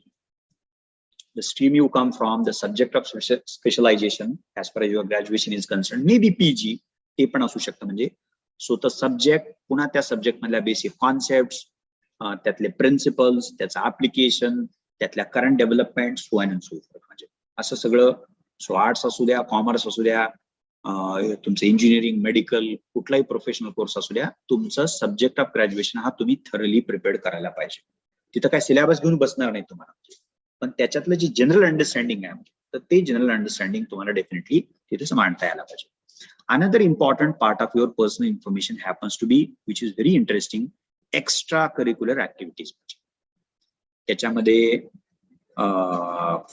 NSS, NCC, त्याच्यानंतर positions held by you throughout your educational career, competitions you were part of or you participated in, doesn't matter what sort of competition, sports, no doubt, hobbies म्हणजे, आणि areas of special interest आणि choice is yours. म्हणजे UPSC does not force you म्हणजे to write something, not at all. So choice is yours. म्हणजे so हा जो section आहे की जो DAF 2 मध्ये असतो, म्हणजे तुमच्या व्यक्तिगत माहितीतला एक अत्यंत महत्वाचा, ज्याला अभ्यासेतर बाबी, एक्स्ट्रा करिक्युलर असं म्हणतो, त्याच्या व्यतिरिक्तच्या, म्हणजे मी जसं सांगितलं तुम्हाला त्याच्या NCC, NSS, स्पर्धांमधला सहभाग, तुम्ही तुमच्या शैक्षणिक जीवनामध्ये भूषवलेली वेगवेगळ्या प्रकारची पदं, तुम्हाला प्राइजेस मिळाले असतील, स्कॉलरशिप्स मिळालेले असतील, छंद तुमचे असतील, आणि काही तुमचा जर विशेष आवडीचं क्षेत्र असेल तर ते पण असू शकतात. Okay, so extra curricular activities. आता इथं त्यांना जाणून काय घ्यायचं असतं म्हणजे, तर what ever you have written in DAF 2 म्हणजे as part of the extra curricular activities, were you curious, म्हणजे first of all whether you have done that really or not, number one. Number two, if you have done it, in what way you have done it, म्हणजे तुम्ही केले खरंच ते, म्हणजे पण ते करताना कसं केले म्हणजे. So did you apply your mind, did you think through, okay, did you reflect on that. म्हणजे आपण करत गेलो ना, आपण विचारच केला नाही, असंही होऊ शकतं ना. म्हणजे पण त्यांना अपेक्षा अशी असते की समजा say for example you are cultural secretary of some programme in your first, second, third year मध्ये. सो इट्स क्वाइट ऑब्वियस की ते असं म्हणतील की अशा, okay, so what was your role or what did your role entail. म्हणजे साधा प्रश्न आहे ना. म्हणजे मग तुम्ही सांगाल की असं असं केलं. दुसरा प्रश्न येईल की so what sort of problem did you encounter. आता तुम्ही जे बोलणार आहात त्याच्यावरती, त्याच्यातनं सप्लिमेंटरीज निघू शकतात, क्वेश्चन्स, काउंटर क्वेश्चनिंग त्याच्यातनं डेफिनेटली होऊ शकतात. सो तुम्ही ते खरंच केले का, आणि केलं असताना तुम्ही खरंच विचार केला. आता समजा तुम्ही म्हणले की yes yes sir, we encountered or I encountered say problem number 1, problem number 2. तिसरं काय येऊ शकतं, then what did you do to resolve the problem. म्हणजे हे काय आवड प्रश्न आहेत का मला सांगा. म्हणजे these are quite obvious questions. म्हणजे आणि त्यातनंच कळतं ना की तुम्ही खरंच सिरियसली केलं होतं का असंच केलेलं होतं, किंवा कदाचित तुम्ही केलं असेल पण तुम्ही त्याच्यावरती विचार केलेला नाहीये. सो ह्या सगळ्या गोष्टी थोड्याशा बारकाईने आपल्याला बघाव्या, कारण आपण लिहिले ना तिथं, युपीएससीने लिहून पाठवलेले नाही की तुम्ही लिहा एनसीसी, असं नाहीच आहे ना, म्हणजे तो आपण केलेला असेल तर आपण लिहितो त्याच्यामध्ये. Okay, so that's a very interesting thing. The fourth thing which is part of your form, obviously your optional subject, म्हणजे इंटरव्ह्यूला तुम्हाला कळवावा लागतो. And it is quite obvious that few questions may appear on your optional, which is obviously part of your mains examination. म्हणजे तुम्ही अमुकच optional का निवडला, okay, मग त्याच्यातल्या पुन्हा कॉन्सेप्ट वरती प्रश्न विचारला जाईल, त्याच्यातले प्रॉमिनंट टॉपिक्स त्याच्यावरती प्रश्न विचारला जाईल, त्याच्यातल्या रिसेंट डेव्हलपमेंट्स काय आहेत त्याच्यावर प्रश्न विचारला जाईल, आणि इम्पॉर्टंटली त्याचं जर करंट डायमेन्शन असेल तर त्या करंट डायमेन्शन वरती तुम्हाला प्रश्न विचारला जाईल. So what we generally advise all students, कारण असा कुठलाही स्टुडंट आपल्याला भेटू शकणार नाही ना सिस्टीम मध्ये, माझा ऑप्शनलच नाहीये, इट कांट बी सो. म्हणजे म्हणून आम्ही काय त्यांना सांगतो की से फॉर एक्झाम्पल अँथ्रो आहे, सोशोलॉजी आहे, पॉल सायन्स आहे, हिस्ट्री आहे, geography, it can be anything ना, जे ऑफर युपीएससीने केले, तर आम्ही सांगतो की develop a sociological perspective if you happen to be a sociology student. Anthropology म्हणजे तर क्वाईट ऑफन तुम्हाला विचारतील ना, म्हणजे सॉरी क्वाईट ऑब्वियस तुम्हाला विचारलं जाऊ शकतं की how would you employ, use, utilize knowledge of anthropology in administration. Quite obvious if you happen to be an anthropology student. म्हणजे पॉल सायन्स वाला असेल तर विचारलं जाऊ शकतं की पॉल सायन्स मध्ये तुम्ही जे शिकलाय राज्यशास्त्रामध्ये त्याचा कसा काय फायदा होईल इकडे, म्हणजे काय होईल फायदा का तुम्हाला. पुन्हा हा प्रश्न काय रॉकेट सायन्स नाही ना, म्हणजे काहीतरी आता 5 वर्ष जर पीएचडी करावं लागेल मला मग तुम्हाला मी उत्तर देतो असं काही नाहीच आहे ना. म्हणजे so these are all fundamental questions, म्हणजे पण ते आपण आधी लक्षात घ्यायला पाहिजे, त्याच्यावरती आपण विचार केला पाहिजे. किंवा कुठलाही प्रश्न आहे, से फॉर एक्झाम्पल सुइसाइडचा हे आहे, तर त्याच्याकडे काय अँथ्रोपॉलॉजिकल पर्स्पेक्टिव्ह बघता येतं का, सोशोलॉजिकल पर्स्पेक्टिव्ह बघता येतं का, पॉलिटिकल सायन्सच्या पर्स्पेक्टिव्ह मधनं बघता येतं का, ऍडमिनिस्ट्रेटिव्ह, म्हणजे हे सगळे तुम्ही करायला पाहिजे असं नाही. म्हणजे whichever optional you have or you are going to choose, म्हणजे सो तो पर्स्पेक्टिव्ह तुम्हाला डेव्हलप करता यायला पाहिजे. म्हणजे सो तो इंटरफेस काय होऊ शकतो का, that's the only expectation. Okay, and then quite obvious questions can be asked in interview on the places you come from. म्हणजे तुमचं सिटी असेल, तुमचं विलेज असेल, तुमचं तालुका, डिस्ट्रिक्ट, आणि इम्पॉर्टंटली स्टेट. म्हणजे सो त्याची जॉग्रफी, ब्रीफ हिस्ट्री, त्यातलं ऍडमिनिस्ट्रेटिव्ह अपॅरेटस, पॉलिटिक्स ब्रीफली, त्यातलं इकॉनॉमिक ऍक्टिव्हिटीज कुठल्या कुठल्या आहेत, what sort of problems your region or places you come from are facing. म्हणजे सो हे सगळे ऑब्वियस प्रश्न आहेत त्याच्यामधले. मग what kind of government schemes you have, what sort of initiative been taken up by government, may be the state government, may be the central government, असं असू शकतं. म्हणजे आता समजा तुमचं शेती तिथे दिसते, म्हणजे तो क्वाईट ऑब्वियस की शेतीचा crisis, what is the crisis in agriculture, म्हणजे असं विचारलं जाऊ शकतं ना. म्हणजे एमएसपी वरती प्रश्न तुम्हाला विचारले जाऊ शकतील, म्हणजे मिनिमम सपोर्ट प्राइस, म्हणजे तर ते काय आहे, मग कुठले कुठले क्रॉप्स त्याचा पार्ट आहेत, कुठले क्रॉप्स नाही आहेत ते, म्हणजे मग त्याचा एकूण प्रोडक्शनशी काय संबंध असतो, म्हणजे किंवा इन्फ्लेशनशी काय संबंध असतो, इरिगेशन आहे का नाही, किती पर्सेंट, म्हणजे असे एकातनं दुसरे, दुसऱ्यातनं तिसरे डेफिनेटली येऊ शकतात. मग ते म्हणते गव्हर्नमेंटने काय इनिशिएटिव्ह घेतले, एमएसपी शिवाय अजून काय सांगा, म्हणजे क्रॉप फेलियर असेल, कुठल्याही नॅचरल कॅलॅमिटीमुळे, म्हणजे काही त्याला प्रॉब्लेम आला असेल, अनसिजनल रेन झाला असेल, वगैरे वगैरे, गारपीट बिरपीट आपल्याला सवयीचं झाले आता.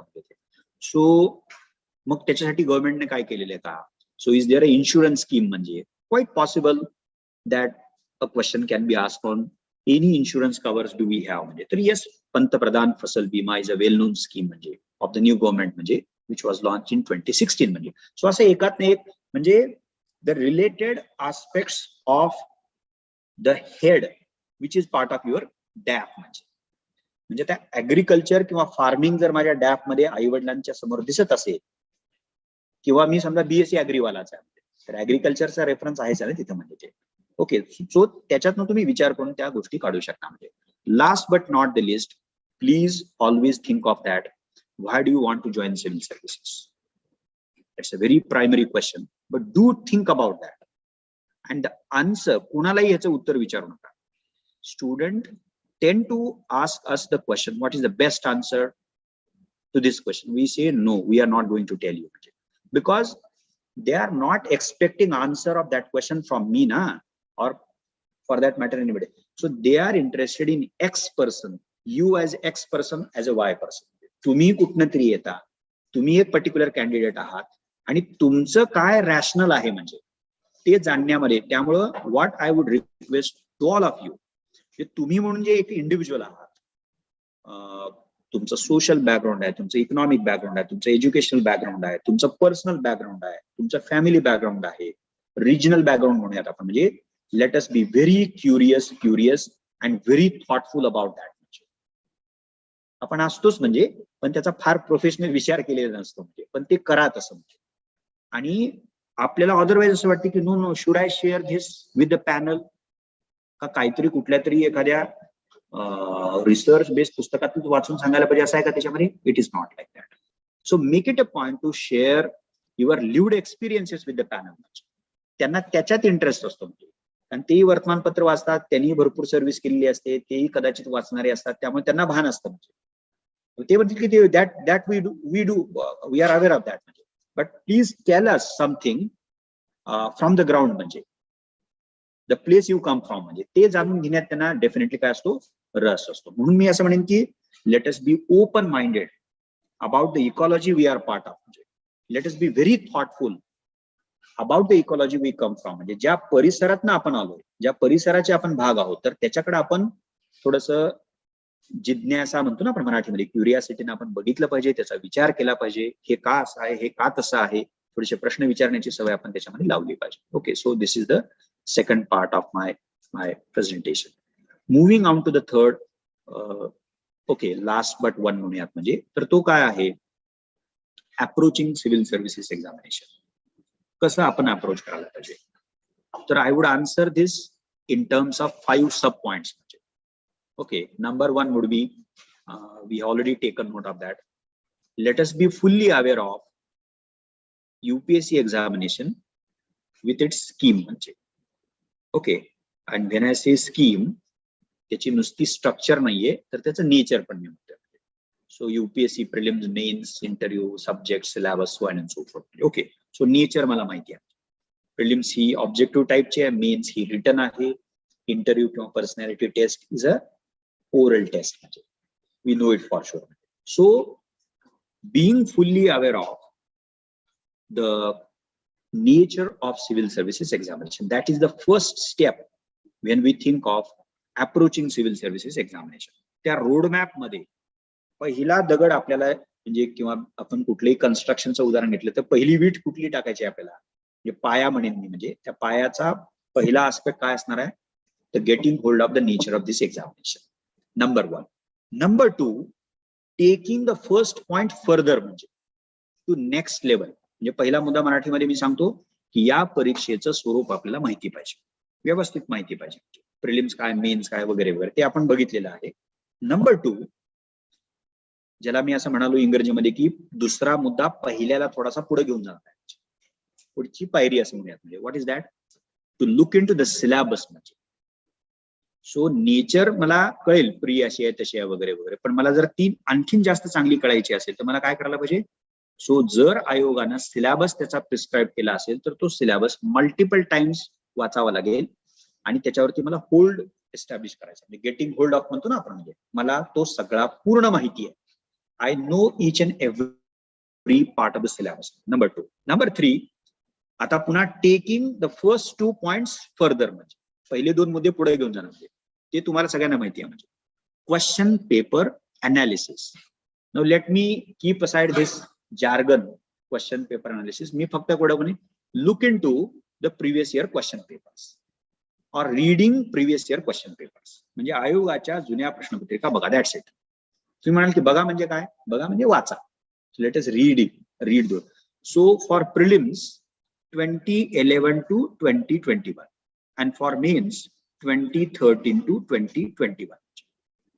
For prelims, we have a very good book written by an IFS officer, Saurabh Kumar, which is titled as Prelims Simplified. What he has done, he has picked GS question papers right from 2011 to 2021, analyzed those questions not only subject wise, but in turn topic wise. Say for example, in Constitution of India, if we have first chapter as constitutional development, okay, तर सगळे constitutional development वरचे प्रश्न त्यांनी त्या chapter मध्ये year wise दिलेले आहेत. So 11 ला काय होता, 12, 13 to 21. Then making of constitution of India, another topic. 11 पासून 21 पर्यंत कुठले कुठले प्रश्न आले. Then what the features of salient features of constitution of India कुठले आलेले का. Then preamble. So topical analysis किंवा टॉपिक वाईज अनालिसिस इतकं सुंदर त्यांनी केलेलं आहे. So number 1. नंबर 2, त्यांनी दुसरं काय केलेलं आहे की say for example, if there was a question on fundamental rights, so question, then A, B, C, D, 4 options. तर मग काहीतरी त्याचं उत्तर असतं ना, say for example C option. So त्याचं एक्सप्लेनेशन दिलेलं आहे की why C happens to be the right answer. That is quite obvious. पण त्यांनी दुसरं काय केलेलं आहे, why not A, B and D, म्हणजे ते त्यांनी दिलेलं आहे. म्हणजे याचा अर्थच असा आहे की had A been written in so and so way, then A would have been the right answer. इथे लक्षात म्हणजे आता मी जर असं म्हणाल की why not A, तर तुम्ही असं म्हणाल की because of X or Y, say for example. बरोबर. म्हणजे याचा अर्थ मग त्याच्यात अमुक अमुक बदल केला असता तर कदाचित A देखील आन्सर असता, असं आपण म्हणतो ना. म्हणजे so why A is wrong, why B is wrong and why D is wrong. म्हणजे सो जर C करेक्ट आन्सर असेल तर आपल्याला पहिलं काय करायला लागतं, why C happens to be the correct answer, what is the reason behind that. आणि ही गोष्ट फार महत्वाची बनते. म्हणजे when you start studying for prelims and as you go on completing the syllabus, we advise you, we request you to go for MCQs. पण मग MCQ सोडताना तुम्हाला अजून एक सल्ला दिला जातो की while solving MCQs, please pay attention to one fact, if your answer is turning up as correct, no doubt about that. So whatever you have done is up to the mark, is right in right direction, वगैरे वगैरे. But if certain questions are going wrong, मग काय करायचं, आपण घाबरून बसायचं का sir माझे खूप उत्तर चुकतायत. That is obvious, that is म्हणजे ती अँझायटी असते आपल्याला, पण आपण तिथेच अडून बसतो म्हणजे की सर खूप चुकतायत म्हणजे. मग आम्ही त्यांना हळूच रिक्वेस्ट करतो की Y that is happening so, Y is so, म्हणजे का उत्तर चुकतायत, तुम्ही केलाय का विचार. मग ते म्हणतात की सर फार नाही केला म्हणजे. पण मग आम्ही म्हणतो की go back to the question papers or the basket of questions which you had chosen in select, आणि मग तुम्ही चेक करा म्हणजे की का माझं उत्तर चुकलं. म्हणजे was it that or is it that my basic preparation is inadequate, not up to the mark, incomplete, the material is not sufficient, I could not revise the topic properly, I had read that 15 days, 20 days or maybe 1 month back. काहीतरी कळेल ना आपल्याला म्हणजे. किंवा तुम्ही असं म्हणाल की सर मला अजिबातच कळत नाही, म्हणजे उत्तर का चुकतंय हेच मला कळत नाही. Make it a point immediately to meet the faculty and get it clarified. म्हणजे जसं बरोबर का उत्तर आहे त्याचं कारण कळलं पाहिजे, तसं चुकीच्या उत्तराची कारण सगळ्या आपल्याला कळली पाहिजे. मग शार्पनेस येणार ना म्हणजे. आणि you must have heard about something called as logic development and elimination technique. हे असंच होणार ना शार्पण आपलं म्हणजे. Okay, so let us read, let us revise, म्हणजे वाचा, उजळण्या करा आणि गो फॉर MCQ प्रॅक्टिस. म्हणजे जेवढी तुम्हाला जमते तेवढी करा. म्हणजे आपण मराठीमध्ये हिऱ्याला पैलू पाडणं म्हणतो ना, म्हणजे आपण तसाच प्रकार आहे ना तो. म्हणजे ते लॉजिक डेव्हलपमेंट आपल्याला ढाळल्याशिवाय स्वतःला. ढाळणं म्हणजे काय, हातोडा मारणं म्हणजे काय, लिटरली मारत नाही ना आपण. म्हणजे वाचतो, रिवाइज करतो, प्रश्न सोडवतो, वाचतो, रिवाइज करतो, प्रश्न सोडवतो. आणि प्रश्न सोडवताना जे आपल्याला लक्षात येतं, जे इनपुट्स आपल्याला त्यातनं मिळतात, मग ते रिवाइज करताना आपण वापरतो. काळजी घेतो ना आपण म्हणजे की नाही रिव्हिजन माझं शार्प पाहिजे, माझं सुटलं होतं काहीतरी, की जे मला प्रश्न सोडवताना कळलं म्हणजे. Okay, so my point was, third point होता ना तो, म्हणजे look into, read and comprehend previous year question papers. हे जसं मी प्रीला सांगितलं, ओके, तसंच मेन्सला पण आहे. सो मेन्सचा जेव्हा आपण अभ्यास करू तेव्हा सगळ्या 13 पासूनच्या 21 पर्यंतच्या मेन्सच्या प्रश्नपत्रिका तुम्ही बघायला पाहिजे. Okay, we have certain very good books on optionals म्हणजे फॉर मेन्स. म्हणजे we have one written by IAS officer Vivek Basne sir, on anthropology, quite popular. Last year we came up with for Pol Science 2 volumes म्हणजे paper 1 जो Pol Science आहे, so political science through question and answers volume 1 in English and volume 2 again in English. त्याचं मराठी पण आपले येते म्हणजे. So okay, so मेन्सच्या जुन्या प्रश्नपत्रिका बघा, मग तुम्हाला लक्षात येईल की हा मेन्सचा सिलेबस आहे, ही मेन्स रिटर्न आहे. ओके, त्याच्यावरती अमुक अमुक प्रकारचे प्रश्न विचारले गेलेत. प्रश्न बघण्यामागचा आता पर्पज काय इनिशियली आपल्याला लगेच उत्तर लिहिता येतं का हे चेक करायचं का आपल्याला? नो, आपल्याला नेचर काय या एक्झामिनेशनचं हे कळण्यासाठी प्रश्न बघणं हे गरजेचं आहे. तुम्ही अनालिसिस नका वापरू म्हणजे, पण फक्त प्रश्न 4-5 वेळा वाचणं एवढं जरी तुम्ही केलं तर तुम्हाला अंदाज येतो की काय प्रकारचे प्रश्न, काय प्रकारच्या अपेक्षा आयोगाच्या आपल्याकडनं आहेत त्या. Okay, moving on to the 4th point. चौथा मुद्दा जो आहे तो म्हणजे रेफरन्स लिस्ट. म्हणजे what is to be read, म्हणजे वेअर टू स्टार्ट. तर तुम्हाला सगळ्यांना त्याचं कदाचित उत्तर म्हणजे NCERT. So NCERT happens to be the primary list. And ह्या 23 मेच्या बॅच साठी जे 9 मेला आपले ओरिएंटेशन लेक्चर्स होते त्यासाठी पण आपण हे सांगतोय की तुम्ही आधी वाचलेले असतील तर वंडरफुल म्हणजे, but you haven't read any NCERT yet, don't be worried about that. त्याची काळजी करू नका. मी त्याची प्रायोरिटी तुम्हाला सांगेन. Take NCERT on economy first, म्हणजे कारण इकॉनॉमीचं बॅकग्राऊंड नसतं बऱ्याच लोकांना आणि इकॉनॉमी थोडासा इनिशियली कठीण वाटतो. So go for reading 11th standard NCERT book on Indian economy. Okay, number 2 polity. Indian constitution at work नावाचं कॉन्स्टिट्यूशन पुस्तक आहे एनसीआरटी मध्ये. So that should be the second in the sequence म्हणजे. Then you can go for modern Indian history म्हणजे NCERT of modern Indian history. And then possibly you can go for geography. Now, geography being a technical subject, you may not face many problems there. But economy ला खूप problem भेडसावू शकतो, म्हणून मग इकॉनॉमीचं NCERT बघा. कॉन्स्टिट्यूशनलाही भेडसावू शकतो म्हणजे, कारण आपली बॅकग्राऊंड नसेल तर आपल्याला what is mean by republic, what is secularism, what is judicial review, what is judicial activism, what is judicial overreach. Okay, how to differentiate between parliamentary and presidential system, unitary and federal system, असे अनेक येतात त्याच्यामध्ये म्हणजे. And there are certain core terms, concepts as far as the polity is concern, किंवा constitution पण म्हटलं तरी चालतं. सो तुम्ही 2 एनसीआरटी जरी मॅनेज केले initially, so you would B WhatsApp म्हणजे आपल्याला असं म्हणता येईल की तुम्हाला कमी प्रॉब्लेम्स त्याच्यामध्ये डेफिनेटली भेडसावू शकतात. व्हॉट वी हॅव डन म्हणजे आम्ही मराठी मीडियम स्टुडंटसाठी यावर्षीपासून ते सुरू केलं म्हणजे we have published a text book series based on NCERT in Marathi. त्याचे आपलं संविधानाचं मी सांगितलं तुम्हाला कॉन्स्टिट्यूशन ऍट वर्क त्याचं मराठीकरण केलेलं आहे आणि ते काय नुसते मुद्दे नाही काढलेले, अत्यंत व्यवस्थित मराठी भाषेमध्ये, सुलभ भाषेमध्ये. सो मराठी माध्यमाच्या मुलांनी ते जरूर बघावं. राजकीय सिद्धांताचं, पॉलिटिकल थिअरीचं आणखीन एक एनसीआरटी आहे, ते पण तुम्हाला जमलं तर बघा. सायन्स जीवशास्त्र म्हणून आले ऑलरेडी आपलं, त्याच्यानंतर समाजशास्त्राचं एक आलेलं आहे, ते तुम्ही जरूर बघा. जॉग्रफीचे 2 आलेले आहेत म्हणजे प्राकृतिक भूगोल आणि मानवी भूगोल. म्हणजे त्यात काय केलं आपण, CBSE is the basic text which are used, but we have also made it a point to refer to. म्हणजे आणखीन 2 बोर्डाची पुस्तकं, महाराष्ट्र बोर्ड आणि दुसरं म्हणजे आयसीएसई म्हणजे. सो मराठी माध्यमातल्या मुलांसाठी ते जाणीवपूर्वक आपण केलेलं आहे. So you can make it a point. So where to start as per the my reference list is concern NCERT. For geography 6 to 12th, for history 11th-12th, for polity possibly 2 books म्हणजे 1 constitution at work, and even I would advise you to go through political theory as well, कारण त्याच्यामध्ये liberty, equality, justice जरी ते थिअरीच असलं तरी आपल्याला कॉन्स्टिट्यूशनचे प्रश्न लिहिताना ते उपयोगाचं आहे म्हणजे. So let me repeat it. Geography 6 to 12th, history 11th-12th, constitution और पॉलिटी 2 books म्हणजे 1 is constitution at work and other is the political theory. For sociology 11th-12th 2 books म्हणजे सोशॉलॉजीसाठी. Science and technology at least 8 to 10th म्हणजे 8वी ते 10वी.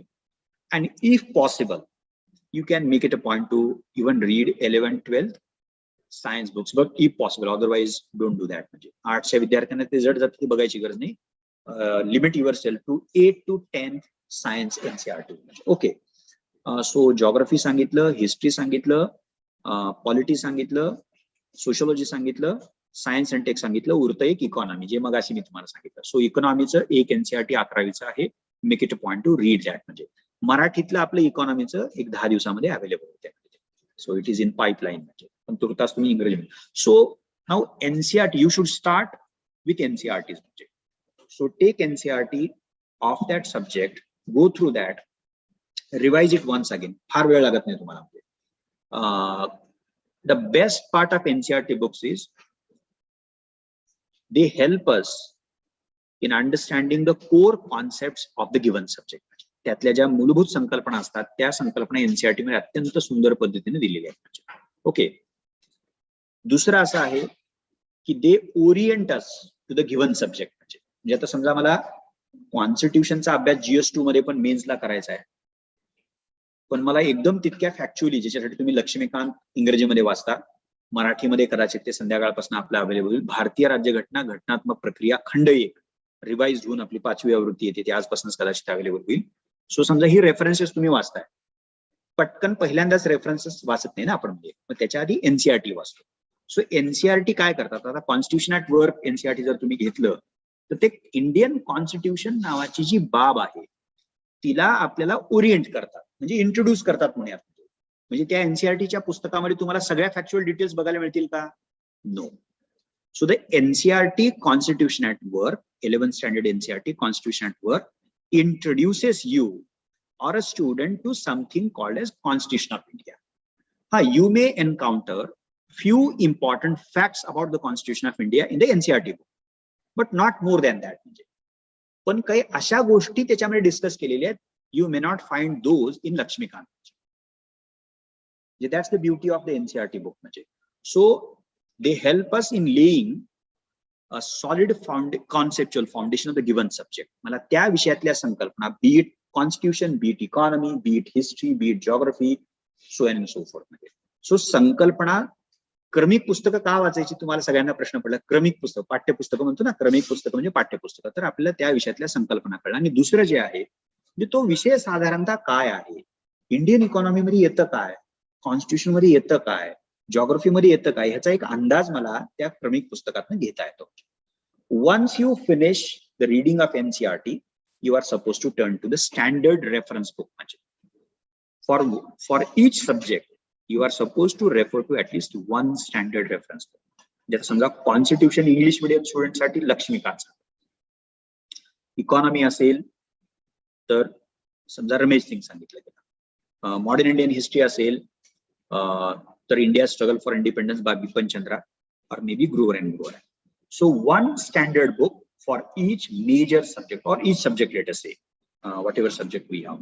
So see, the reference books, being reference book, aim at covering the entire syllabus with all its aspects. म्हणजे आणि त्यामुळे ती बल्की पण असतात. म्हणजे तुम्ही जर लक्ष्मीकांत किती पानाचं म्हणलं तर तुम्हाला असं लक्षात येईल 800 पानापेक्षा जास्त आहे. And that is bound to be so because it aims at, it tries to cover the entire syllabus with all its aspects. हे आपल्याला बघावं लागतं. आता त्यात काय बघा, we are going to come across lots of facts. प्रचंड तथ्य त्याच्यातनं, इन्फॉर्मेशन, आर्टिकल्स लक्ष्मीकांतचं घेतलं. समजा if you check out Grover and Grover book on modern Indian history, तर तिथं पुन्हा भरपूर तुम्हाला फॅक्ट्स बघायला मिळतील. So many developments in the history of modern India, म्हणजे ते तुम्हाला बघायला मिळेल. तुम्ही जॉग्रफीचं काढलं रेफरन्स पुस्तक, म्हणजे सौदीचं से फॉर एक्झाम्पल, तर तुम्हाला त्याच्यातही फॅक्ट्स बघायला मिळतील, म्हणजे जॉग्रफिकल फॅक्ट्स आहेत. इकॉनॉमीचं काढलं, you may encounter lot of data. म्हणजे so every subject has its fact and the information and full of, म्हणजे लोड्स ऑफ, त्याला म्हणूया टन्स असं म्हणूयात म्हणजे आपण, तर ती इन्फॉर्मेशन ही आपल्याला करावीच लागणार आहे. It may B useful in prelims or also maybe in the prelim, sorry, in the mains. दोन्ही ठिकाणी तिचा उपयोग आहे. सो तो भाग आपल्याला मॅनेज करावा लागतो, getting hold of that factual informative part from the reference book. म्हणजे number 1. Number 2, reference book also deal with, cater to the explanatory part of the given subject. Let us say for example, we are a parliamentary democracy. बरोबर आहे, पण आपल्याला प्रश्न पडायला पाहिजे ना, why did we adopt parliamentary democracy? का आपण असं उत्तर देणार का because our constitution makers wanted so, it is a given thing. म्हणजे असं आहे का ते? नाही ना. मग पुन्हा तुम्ही प्रश्न विचारला पाहिजे की if they gave us, why did they give us? म्हणजे त्यांच्या डोक्यात कुठं आलं? म्हणजे एक्सप्लेनेशन आहे ना इथं, म्हणजे की व्हाय डिड वी, म्हणजे आपण संसदीय शासन पद्धती का स्वीकारली? Federalism, similar question can be asked, why did we adopt federalism? तुम्ही म्हणाल की सर काय 1935 चा ऍक्ट होता ना आपल्याकडे, म्हणजे so it is because of that we decided to go for that. म्हणजे it is not that simple. म्हणजे सो यू वुड एन्काउंटर, किंवा आता तुम्हाला माहिती आहे, म्हणजे इंटरेस्टिंग गोष्ट सांगतो तुम्हाला मी, when the constitution making process was going on and eventually when it started becoming clear that the Constitution of India and constitution makers were going to adopt democracy with universal adult franchise. तर तेव्हा अनेक western scholars जे होते, आपल्याकडे पण काही महाभाग होते, कॉन्स्टिट्यूंट असेंब्ली मध्ये पण ते होते, म्हणजे ते असं म्हणत होते की no no no, we should not go for universal adult franchise, we should limit the franchise. म्हणजे असं त्यांचं म्हणणं होतं, जरा एज्युकेटेड लोकांनाच देऊयात वगैरे वगैरे. तुम्हाला लक्षात आलं म्हणजे. But doctor Ambedkar and even other members refuted that suggestion and made a very strong case for universal adult franchise.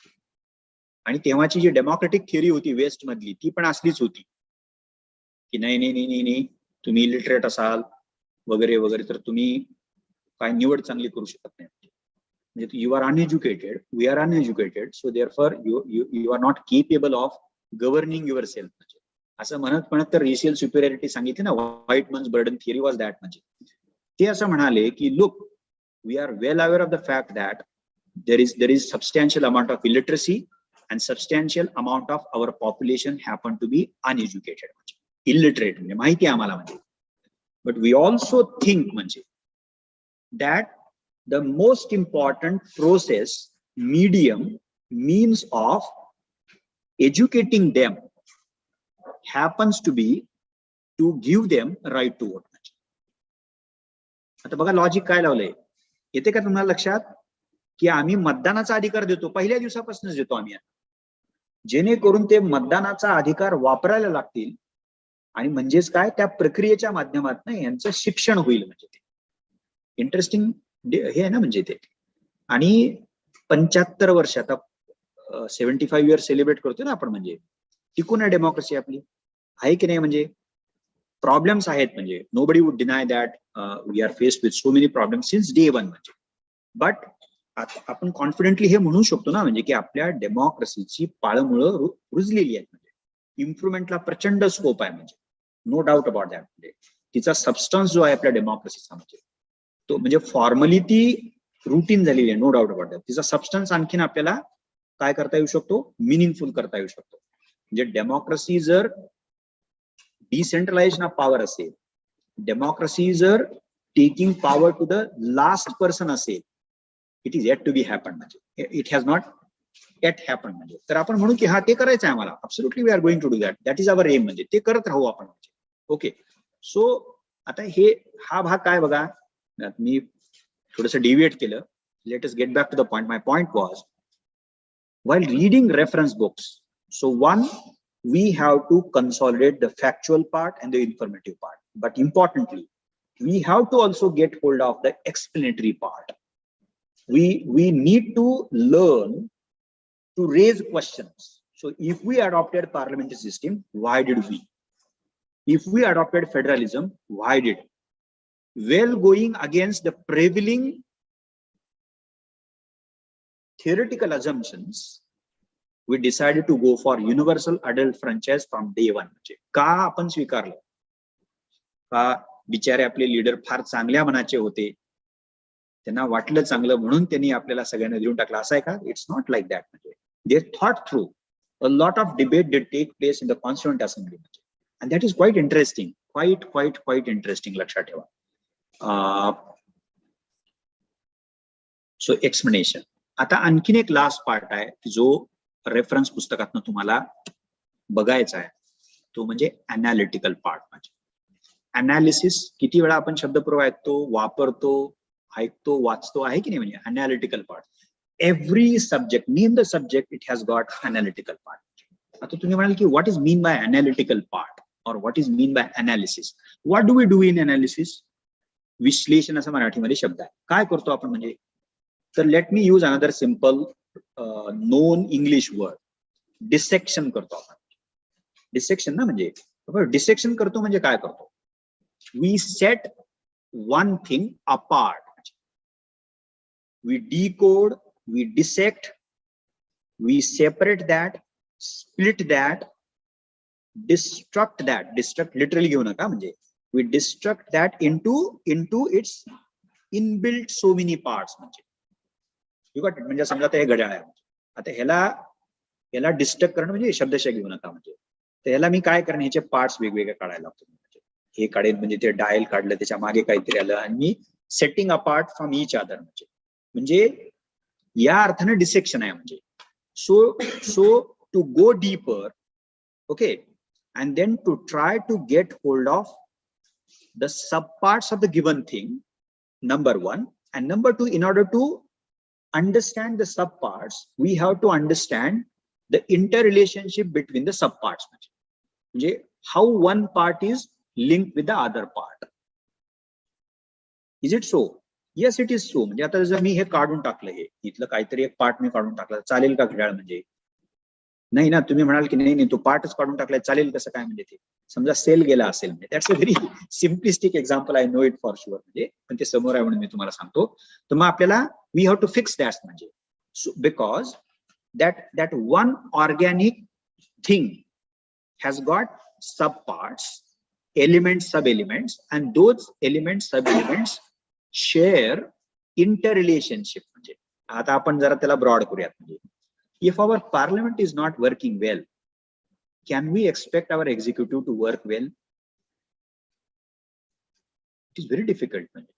If our judiciary is not working well, then what is likely to happen to the other two branches of the government? It would have serious consequences. म्हणजे याचा अर्थ काय की आपलं जे democratic edifice आहे त्याच्या या ब्रांचेस आहेत ना. म्हणजे so if something happens problematic to one branch, it is bound to affect the other branches. म्हणजे हे समजून घेतो आपण म्हणजे.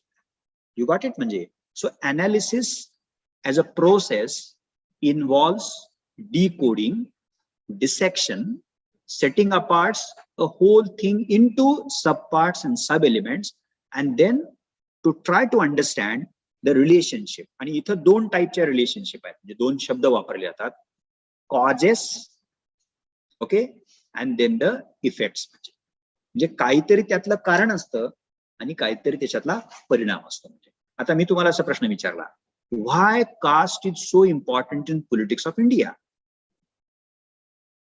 याचं फंडामेंटल कारण काय असू शकतं? why caste is so important, so centrally important in politics of India?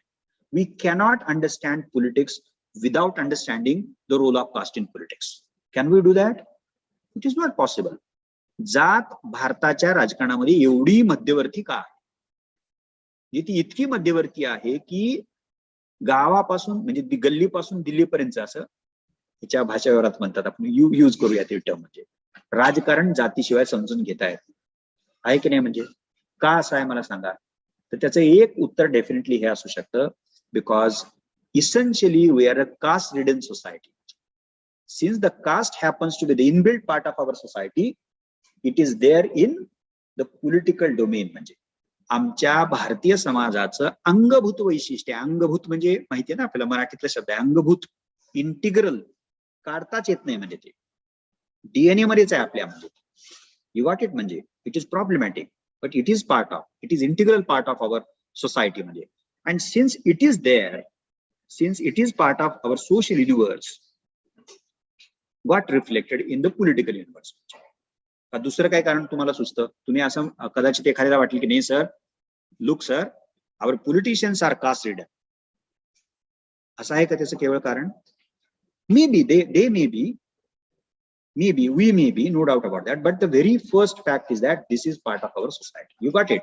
So आता हे इथं काय केलंय आपण की our society being so and so and our politics being characterized so and so, हे दोन एलिमेंट्स घेतले आणि याची इंटर रिलेशनशिप चेक करायचा प्रयत्न केला.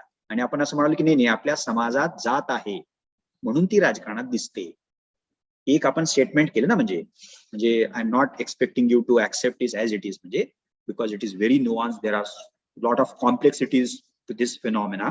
ओके, पण आपण असं प्रायमरी लेवलवरती तर म्हणू शकतो ना, म्हणजे सो अनालिसिस मध्ये, विश्लेषणामध्ये थोडं खोलात जावं लागतं आपल्याला. डिसेक्शन म्हणतो ना आपण त्याला, मराठीमध्ये डिसेक्शनला काय म्हणाल, काय म्हणाल मराठीमध्ये डिसेक्शनला काय म्हणाल?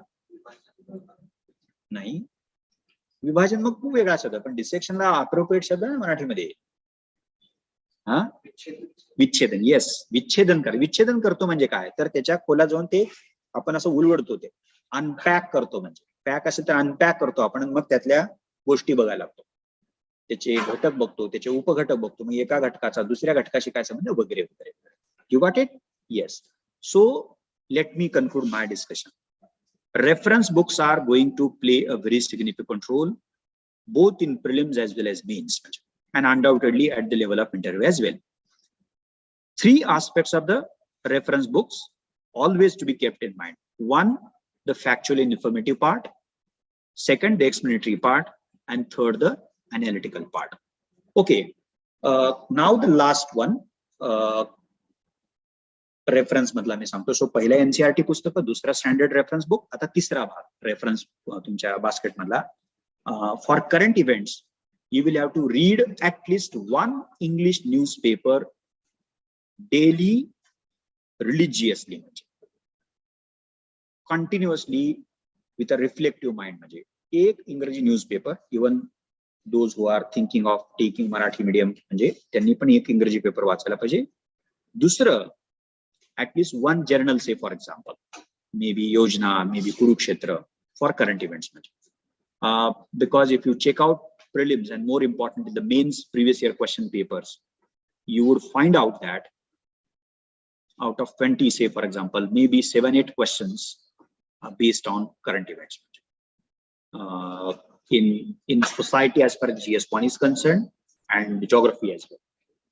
In GS2, कॉन्स्टिट्यूशन में तो बहुत सारा हो सकता है. IR almost totally based on current events. मध्ये GS3 मध्ये इकॉनॉमी आहे, which has substantial amount of current events. So is the case of science and technology, disaster management, internal security, which are part of the GS3 mains examination बद्दल बोलतोय. In ethics there may not be formally speaking current dimension, but you can make it a point to use the stuff you would be reading as part of current event while writing answers on case studies. आणि ethics मध्ये एक भाग खूप महत्वाचा आहे, म्हणजे की there are statements by philosophers, म्हणजे by Gandhi, by Aristotle, by Socrates, by Vivekananda, Buddha, हे तुम्हाला बघायला मिळते. आणि ते काय करतात माहितीये का, तुम्ही प्रश्न चेक केले असते की त्याचा रिलेव्हन्स सांगा कंटेम्पररी काळात. ओके, सो गांधी काहीतरी म्हणाले, त्या स्टेटमेंटचा आजच्या काळामध्ये तुम्हाला रेलेव्हन्स सांगायचं. म्हणजे बघा, दोन गोष्टी इमिजिएट माहिती पाहिजे. एक म्हणजे गांधी जे काय म्हणाले त्यांना काय म्हणायचं होतं, आणि दुसरं आज ते रेलेव्हंट आहे का, म्हणजे आज माहिती पाहिजे ना आपल्याला. म्हणजे मला जर आज माहिती, if I know the today, so what kind of period we are part of, what kind of issues and problems the present is faced with, मग मला ते रिलेट करता येतं.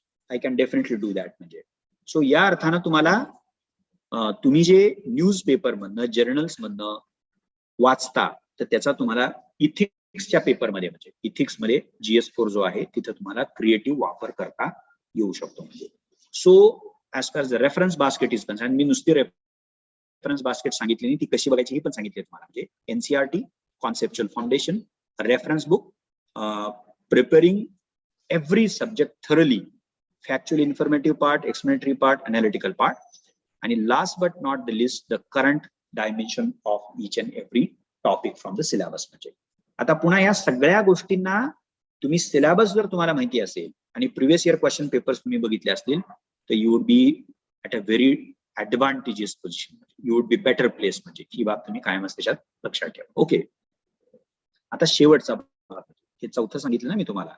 First was nature, second the syllabus, third the previous year question papers, fourth reference basket. Now the fifth is the planning, and this would be my last point. For a newcomer, preparation of at least 1 year, 12 months is required, at least I'm saying, for a newcomer. And if you plan to prepare full time, so त्या अर्थानं full time preparation 1 year. Okay, preparation full time 1 year, 12 months. Of the 12 months, 7 months at least I'm saying are to be dedicated for the mains preparation. So if you think of 23rd May batch, we are aiming at completing the syllabus of mains till end of December or maybe mid of January, January 2023. हा काळ त्या मेनच्या सिलेबसला आहे, and you should also plan so. So if I have 7 or 8 months, say for example, in order to deal with mains, so how am I supposed to split that time? म्हणजे तुम्ही एक साधं basic mathematical equation घेतो, 2-2 महिने तर तुम्हाला एका सब्जेक्टला definitely मिळतील, एका पेपरला, नॉट सब्जेक्ट, एका पेपरला. जीएस मध्ये 4 पेपर आहेत, we know it for sure.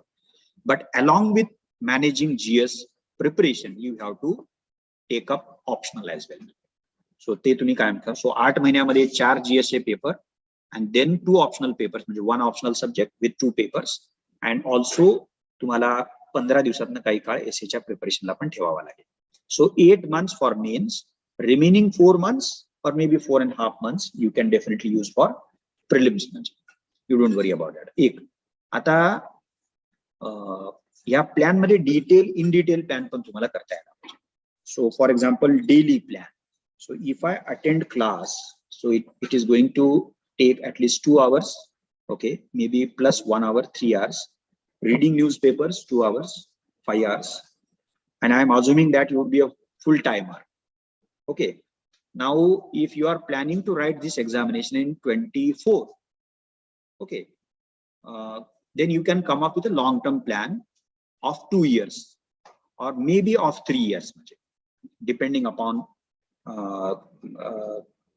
whether you are doing your first year, second year, so on and so forth. पण हे मी फुल टाइमर, तुम्ही ग्रॅज्युएट आहात किंवा शेवटच्या वर्षाला गृहीत धरून मी बोलते. So 3 years for attending classes, 3 hours, 2 hours to read newspaper, 5 hours. but remaining slot जो तुमचा आहे, so if we count 11 hours a day, तर किती होतात बघा, म्हणजे at least 6 hours. म्हणजे तो ते 6 hours तुम्ही daily as well as weekly plan करू शकता. So you are at least supposed to take up 2 major subjects from GS. 2 major subjects. So if I study one subject on Monday and Tuesday, say for example history, so 2 दिवस मी हिस्ट्रीला वापरले. So Wednesday and Thursday I can think of using those 2 days for economics, and then maybe another subject, 3 subjects, not more than 3.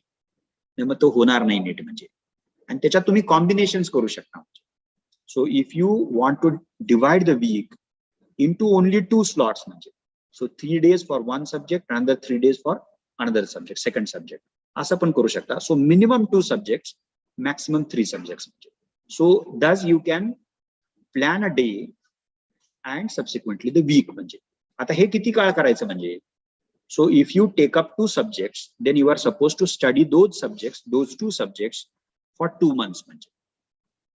And within 2 months, believe me, you would be in a position to, if not complete, if not the entire syllabus, the core of the given subject. And I think initially that would be more than sufficient. And तुम्ही पुन्हा prelims चा विचार करा. In prelims you are going to take up polity again, history again, geography again, okay, current events no doubt, economics again. So substantial portion जो तुम्ही men's ला शिकणार आहात, तर तो पुढे प्रीला कॅरी फॉरवर्ड आहेच आहे. But we know it for sure that we would require altogether a different orientation for the prelims. But समजा लक्ष्मीकांत मी मेन्सला पण वापरणार आणि मी प्रीला पण वापरणार.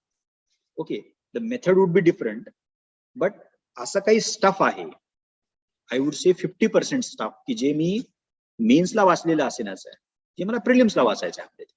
सो अशा रीतीने तुम्ही you can plan your daily timetable, then the weekly, and then you can decide to study 2 subjects at a stretch for at least 2 months. असं तुम्ही ते टाइमटेबल डेफिनेटली करू शकता. And each one of us would be here to help you with formation of timetable, making certain changes, so on and so forth. You don't worry about that. Number 1.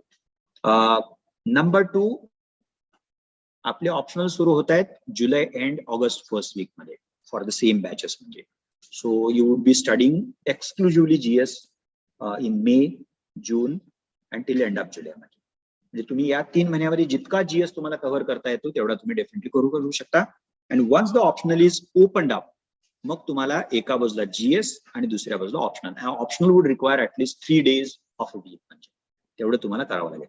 So August, September, October, November, December 5 months, 3 days a week, म्हणजे अर्धा वेळेस तुमचा divide होईल ना. म्हणजे so तो तशा पद्धतीने तुम्हाला ऑप्शनल प्लॅन करता येऊ शकतो. Again I am repeating it, saying that I am assuming that you would be a full timer writing in 23. म्हणजे त्या हिशोबाने मी 12 महिन्याचा टाइम टेबल तुमच्याशी शेअर करतोय. Okay.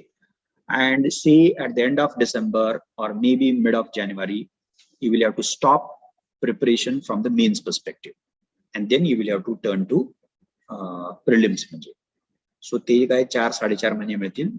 That slot would be more than sufficient. There are few things which are critically important, would be critically important in coming 8 months, say for example, or 6 or 7 months, in terms of preparing for the mains examination. त्या कुठल्या आहेत? Making notes. म्हणजे anyway, for every subject, detailed static note would be provided. We will have current classroom teaching sessions as well as the material. म्हणजे ते असेल तुमच्याकडे. But still, you will have to develop capacity to make micro notes. म्हणजे initially थोडा त्रास होईल, पण तुम्हाला त्या नोट्स प्रिपेअर कराव्या लागतील. सेल्फ नोट्स म्हणतो ना आपण त्याला. Those are not to be made or prepared in detail, but micro notes. They are expected to be micro notes. And you can definitely do that. ते तुम्हाला सांगितलं जाईल. म्हणजे what I would suggest right now as an input would be, do not think of making micro notes from any stuff before you reading it. Before you read it at least twice. म्हणजे so पहिल्यांदा वाचताना आपण underline करतो, पुन्हा वाचताना highlight करतो. So once you have gone through any material twice, तिसऱ्यांदा जेव्हा वाचता तेव्हा तुम्ही नोट्स काढायचा विचार करू शकता. कारण तुम्हाला बाय दॅट टाइम त्यात काय महत्वाचं आहे कळालेलं असतं, आणि जे क्रिटिकली महत्वाचं आहे, खूप महत्वाचं आहे, तेवढंच तुम्ही शॉर्ट नोट्सच्या फॉर्म मध्ये लिहू शकता. So note making would be a very important thing. And another equally important thing की जे मी मगाशी सांगितले तुम्हाला, paying attention to the writing practice. म्हणजे तुम्ही प्लॅन केला, तुम्ही वाचायला लागला, क्लासरूम टीचिंग सुरू आहे, रिव्हिजन तुम्ही करायला लागला, मायक्रो नोट्स तुम्ही काढायला लागला, मग हळूहळू eventually you will have to also think of actually writing answers. That has to be inbuilt part of your mains preparation.